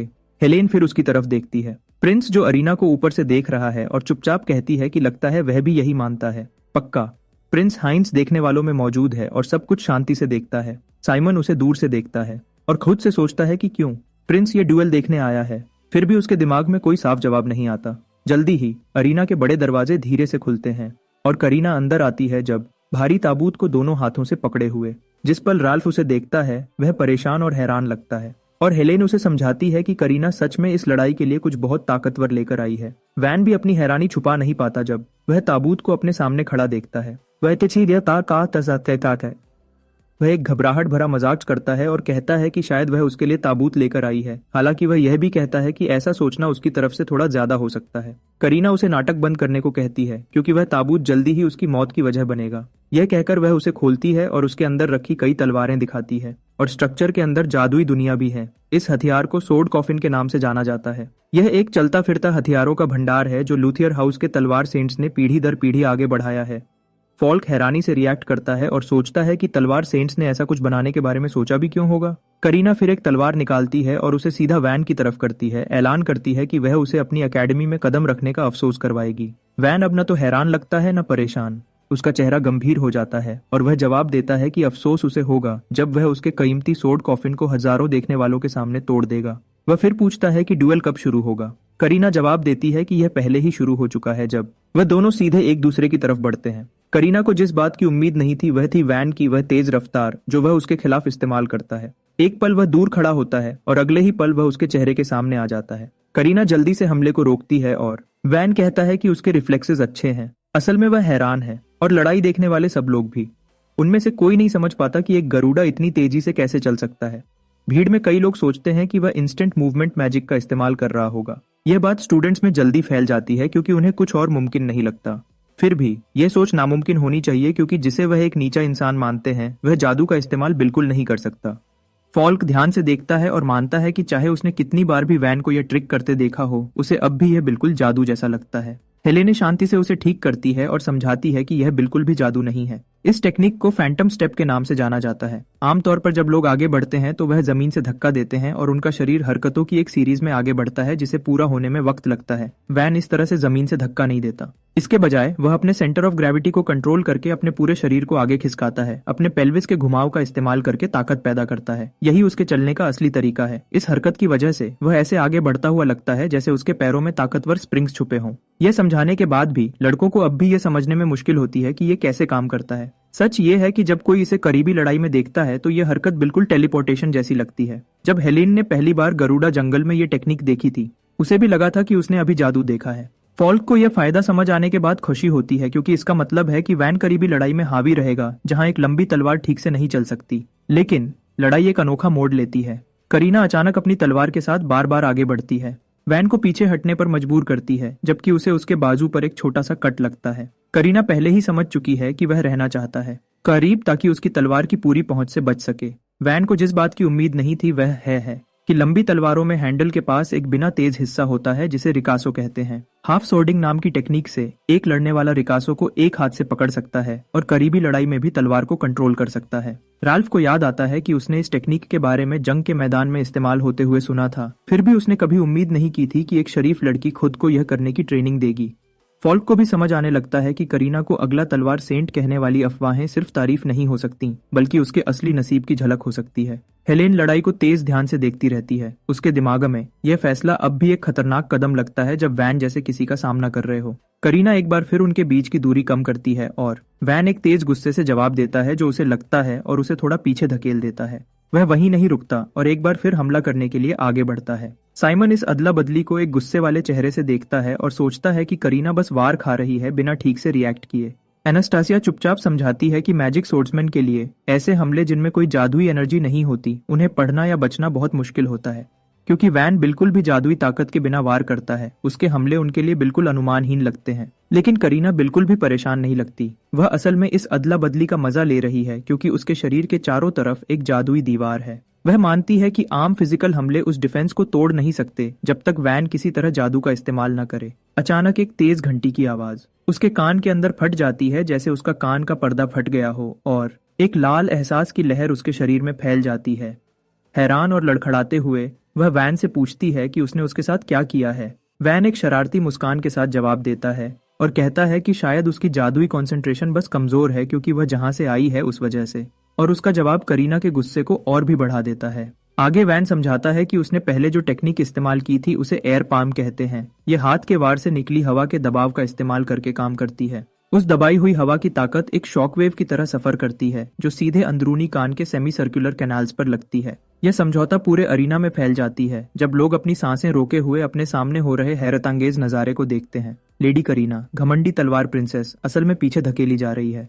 साइमन उसे पीछे हटते हुए देखकर सखत हो जाता है और उसके अंदर गुस्सा बढ़ता है क्योंकि उसे लगता है जैसे एक शरीफ इंसान सबके सामने कमजोर दिख रहा है। करीना अब भी अपने सर के अंदर दर्दनाक घंटी की आवाज से जूझ रही है। जब वैन शांति से पूछता है कि क्या उन्हें ड्यूएल यहीं खत्म कर देना चाहिए, ये कहने के तुरंत बाद वह एक बार फिर उसकी तरफ लपकता है ताकि अदला बदली खत्म कर सके। लेकिन करीना धीरे से अपना सर उठाती है और उसके चेहरे पर एक बुरी मुस्कान फैल जाती है। उसी पल सबको समझ आता है कि कुछ गलत है। पीछे हटना कभी कमजोरी नहीं होता, यह उसके प्लान का हिस्सा है। वह अचानक अपनी तलवार जमीन पर पटकती है और ताकत की एक तेज लहर बाहर की तरफ फट जाती है। शॉक वेव्स अरीना के फर्श पर फैल जाती हैं और धूल और पत्थर के टुकड़े हर जगह बिखेर देती हैं। देखने वाले घबराहट में चारों तरफ देखते हैं, जबकि वैन खुद को तैयार करता है और हमले को देखता है। जितना वह देख सकता है वह बस अपनी तलवार को माना के साथ घुमा रही है। सीधे वार के बिना भी सिर्फ ताकत की लहर ही उसके शरीर को अंदर तक हिला देती है। करीना फिर समझाती है कि यही वजह है क्यों तलवार सेंट्स की पीढ़ियां हेवनफॉल ब्लेड को मास्टर करने में खुद को लगा देती हैं।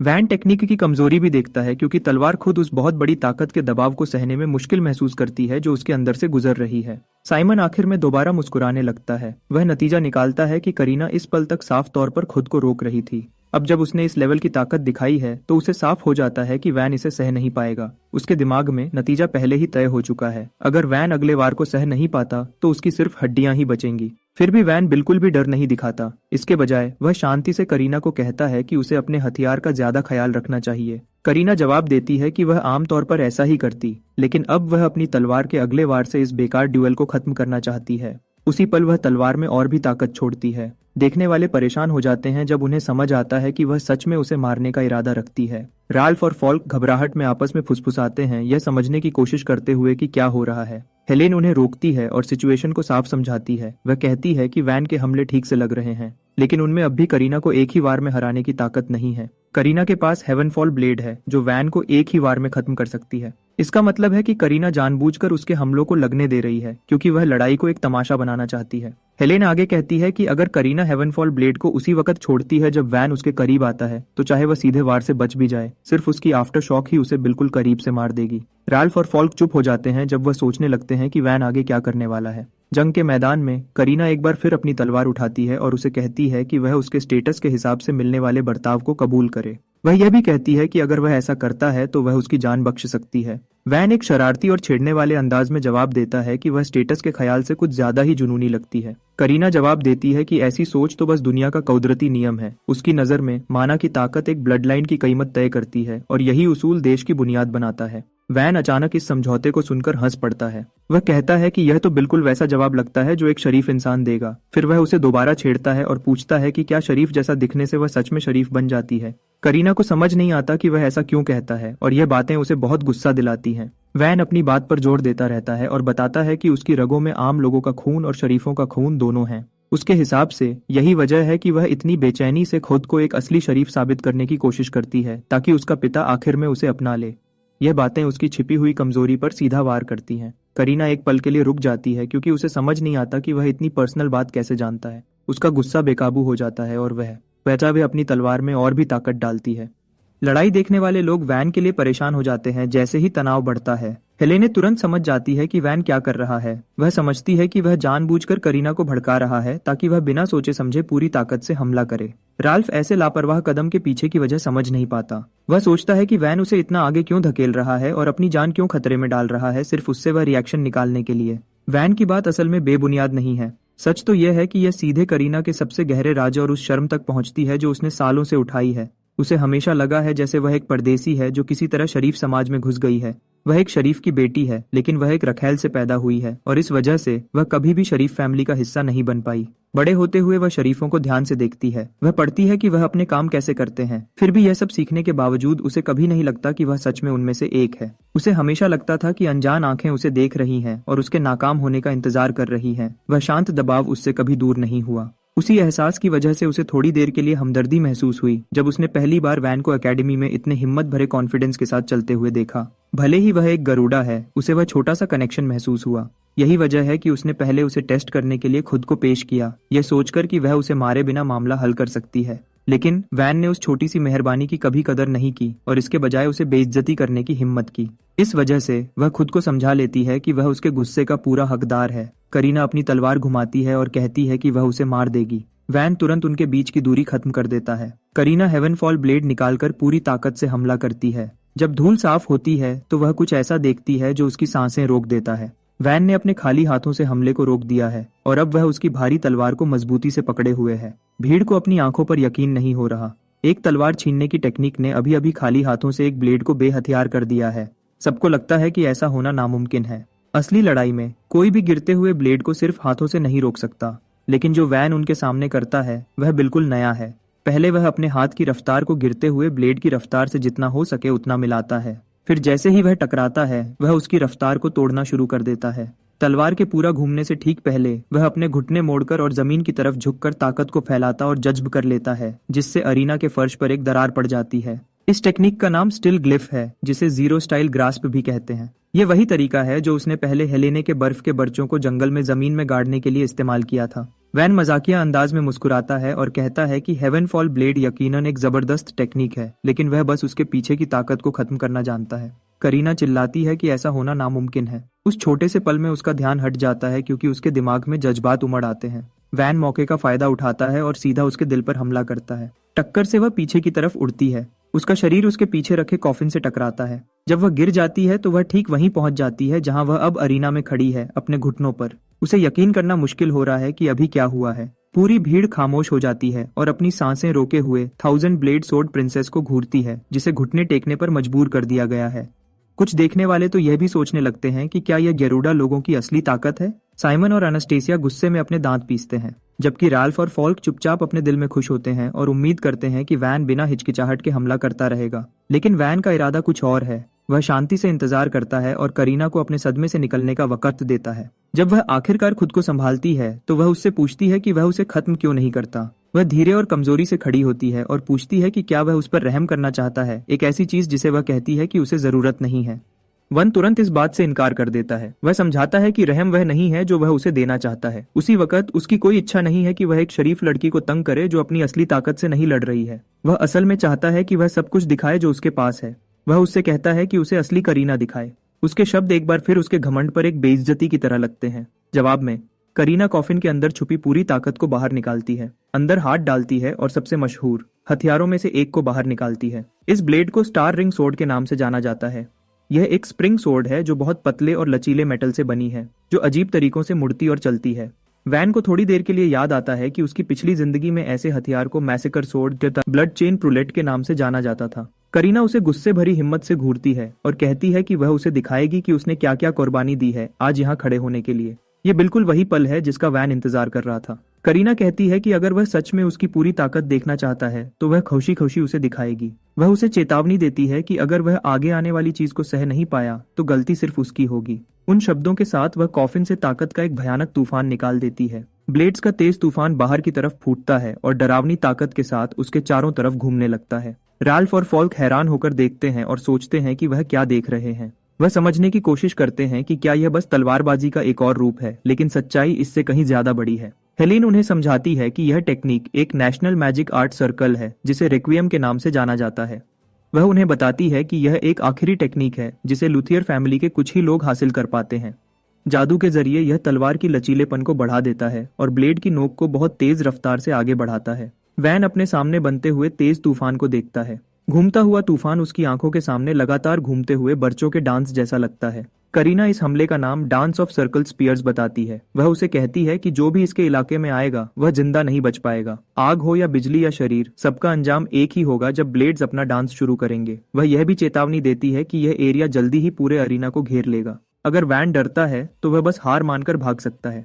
वह कहती है कि वह इतनी उदार है कि उसे भागने देगी। अगर वह जिद से अरीना के अंदर रुकता है तो उसका कुछ भी नहीं बचेगा, उसकी हड्डियां भी नहीं बचेगी। वैन बिना जरा भी डर दिखाए उसकी बात सुनता है। वह शांति से जवाब देता है कि उसे हमले को बढ़ाने की जरूरत नहीं है क्योंकि वह खुद उसके पास आएगा। वैन फिर थोड़ी देर के लिए अपनी आंखें बंद करता है। जब वह उन्हें दोबारा खोलता है तो उसे कुछ नया दिखता है। तूफान बहुत तेज चलता है लेकिन वह सच में अदृश्य नहीं है। हवा में गति की हल्की लकीरें चमकती हैं और वह आखिरकार ब्लेड्स का रास्ता देख सकता है। उस पल वह टाचिप साइकिया नाम की एक टेक्निक एक्टिवेट करता है। यह एक अजीब घटना है जहां दिमाग बहुत ज्यादा तनाव में अचानक अपनी प्रोसेसिंग स्पीड बढ़ा देता है। यह इंसानों में एक गैर नेचुरल बचाव का तरीका है जो उन्हें बचने का सबसे अच्छा रास्ता ढूंढने में मदद करता है जब वह बहुत ज्यादा जानकारी में डूबे होते हैं। आम लोग इसे सिर्फ इत्तेफाक से महसूस करते हैं। वैन ने इसे जब चाहे तब शुरू करने की कला में महारत हासिल कर ली है। उस तेज नजर का इस्तेमाल करते हुए वह सीधा उस तेज तूफान में कदम रखता है। जैसा उसने सोचा था वह तुरंत खत्म नहीं होता। बल्कि वह तूफान में से बिना कटे हुए निकल जाता है। साइमन देखता है कि वैन कितनी आसानी से हमलों को मोड़ देता है और यहाँ तक कि राजकुमार भी बढ़ते हुए उलझन और दिलचस्पी से देखता है। वैन पहले ही हथियार के पीछे के नियम को समझ चुका है। एक स्प्रिंग सोर्ड में ग्रेविटी का सेंटर हमेशा ब्लेड की नोक पर रहता है। इसका मतलब है कि पूरा हमला उस एक पॉइंट पर निर्भर करता है। अगर वह सिर्फ नोक पर हमला करता है तो वह टेक्निक को तोड़ सकता है और लड़ाई जीत सकता है। करीना उसे हैरानी से देखती है और मानती है कि वह सच में एक राक्षस है। वैन शांति से जवाब देता है कि यह राक्षस होने की बात नहीं है, वह बस ज्यादा लोगों से ज्यादा मेहनत करता है, बिल्कुल वैसे ही जैसे वह करती है। करीना समझ नहीं पाती कि उसके इस बयान का क्या मतलब है। उसका गुस्सा फिर से बढ़ने लगता है जब वैन बोलना जारी रखता है। वह उसे बताता है कि स्प्रिंग सोर्ड अपना विल्डर खुद चुनता है। जिसके पास असली महारत नहीं होगी वह आखिरकार अपने ही शरीर को ब्लेड से काट लेगा। तलवारबाजों के खून में पैदा होना भी ऐसे हथियार को कंट्रोल करने के लिए काफी नहीं है। फिर वह उससे पूछता है कि उसने उस एक ब्लेड में महारत हासिल करने के लिए कितने साल लगाए हैं। करीना थोड़ी सी रुक जाती है क्योंकि उसने कभी सच में इस सवाल पर रुककर सोचा नहीं था। उसका दिमाग बचपन की एक दूर की याद में खो जाता है। उसे वह पल याद आता है जब उसके पिता ने उसे एक बार तलवार पकड़ना सिखाया था। शायद उनके लिए यह बस एक गुजरता हुआ ख्याल था, लेकिन उसके लिए यह एक कीमती पल बन गया क्योंकि उसे आखिरकार उनके बीच एक रिश्ता महसूस हुआ। उस छोटे से पल में उसे लगा कि वह अपने पिता का प्यार महसूस कर सकती है। बदकिस्मती से वह पल फिर कभी वापस नहीं आया। उसके पिता राज्य के कामों में बिजी हो गए और उनके पास एक रखेल से पैदा हुई बेटी की परवाह करने का वक्त नहीं रहा। उनके पास पहले ही एक परिवार था जिसे बचाना था। करीना ने आखिरकार फैसला किया कि वह अपनी तलवारबाजी की कला को बेहतर बनाएगी। उसे यकीन था कि अगर वह सबसे ज्यादा ताकतवर बन जाती है तो यकीनन उसके पिता एक दिन उसे परिवार का हिस्सा मान लेंगे। उस पल से उसने लगातार ट्रेनिंग की। दिन ब दिन वह बिना आराम किए प्रैक्टिस करती रही। न खत्म होने वाली ट्रेनिंग ने धीरे धीरे उसे एक डरावनी हद तक ताकतवर इंसान में बदल दिया। एक दिन उसने आखिरकार अपने सौतेले भाई को कई गवाहों के सामने हरा दिया। उस जीत के बाद उसके आसपास की खामोश नजरें गायब हो गईं, लेकिन बदले में वह दूसरों के लगातार डर और नफरत के साये में जीने लगी। यहाँ तक कि उसके पिता भी उसे बेचैनी से देखने लगे। जो हल्की सी हमदर्दी उन्होंने कभी दिखाई थी वह पूरी तरह गायब हो गई। उन्होंने उसे एक जायज वारिस के रूप में पहचाना और माना कि वह उनकी बेटी थी, भले ही वह एक रखेल से पैदा हुई थी। लेकिन सच्चाई उनके लिए इतनी भारी हो गई कि वह उसे उठा नहीं पाए और अपने घर को बचाने के लिए उन्होंने आखिरकार उससे मुंह मोड़ लिया। उस पल करीना समझ गई कि उसके पास सच में सिर्फ उसकी तलवार थी। उसके बाद से उसके वजूद में इनकार की कोई गुंजाइश नहीं थी। उसने कसम खाई कि वह अपनी कीमत को जबरदस्त ताकत से साबित करेगी ताकि कोई उसे फिर कभी छोड़ न सके। यही एक रास्ता था जिसे वह मानती थी कि उसके पिता और उसके घर से पहचान दिला सकता है। वापस अरीना में करीना पूछती है कि वैन ऐसी बातों के बारे में क्या समझ सकता है। उसका गुस्सा उसे आगे बढ़ाता है और वह फिर से उसकी तरफ दौड़ती है। घूमते हुए ब्लेड्स उसके हमले के दौरान उसके शरीर पर कुछ छोटे जख्म करने में कामयाब हो जाते हैं, लेकिन उसकी हरकतें अब थोड़ी धीमी और ज्यादा बंधी हुई लगती हैं। वैन उसके हमलों में बनते हुए छोटे खाली जगहों को देखता है। पीछे हटने के बजाय वह आगे बढ़ता है और दूरी को फिर से कम कर देता है। करीना उसके फैसले से उलझ जाती है। वह सोचती है कि वह उसके पास आने की हिम्मत क्यों करेगा जब बाकी सब हमेशा उसकी तलवार की पहुंच से भागे हैं। वह समझ नहीं पाती कि एक आदमी जिसके पास बिल्कुल भी जादू नहीं है वह पीछे हटने से इनकार क्यों कर रहा है।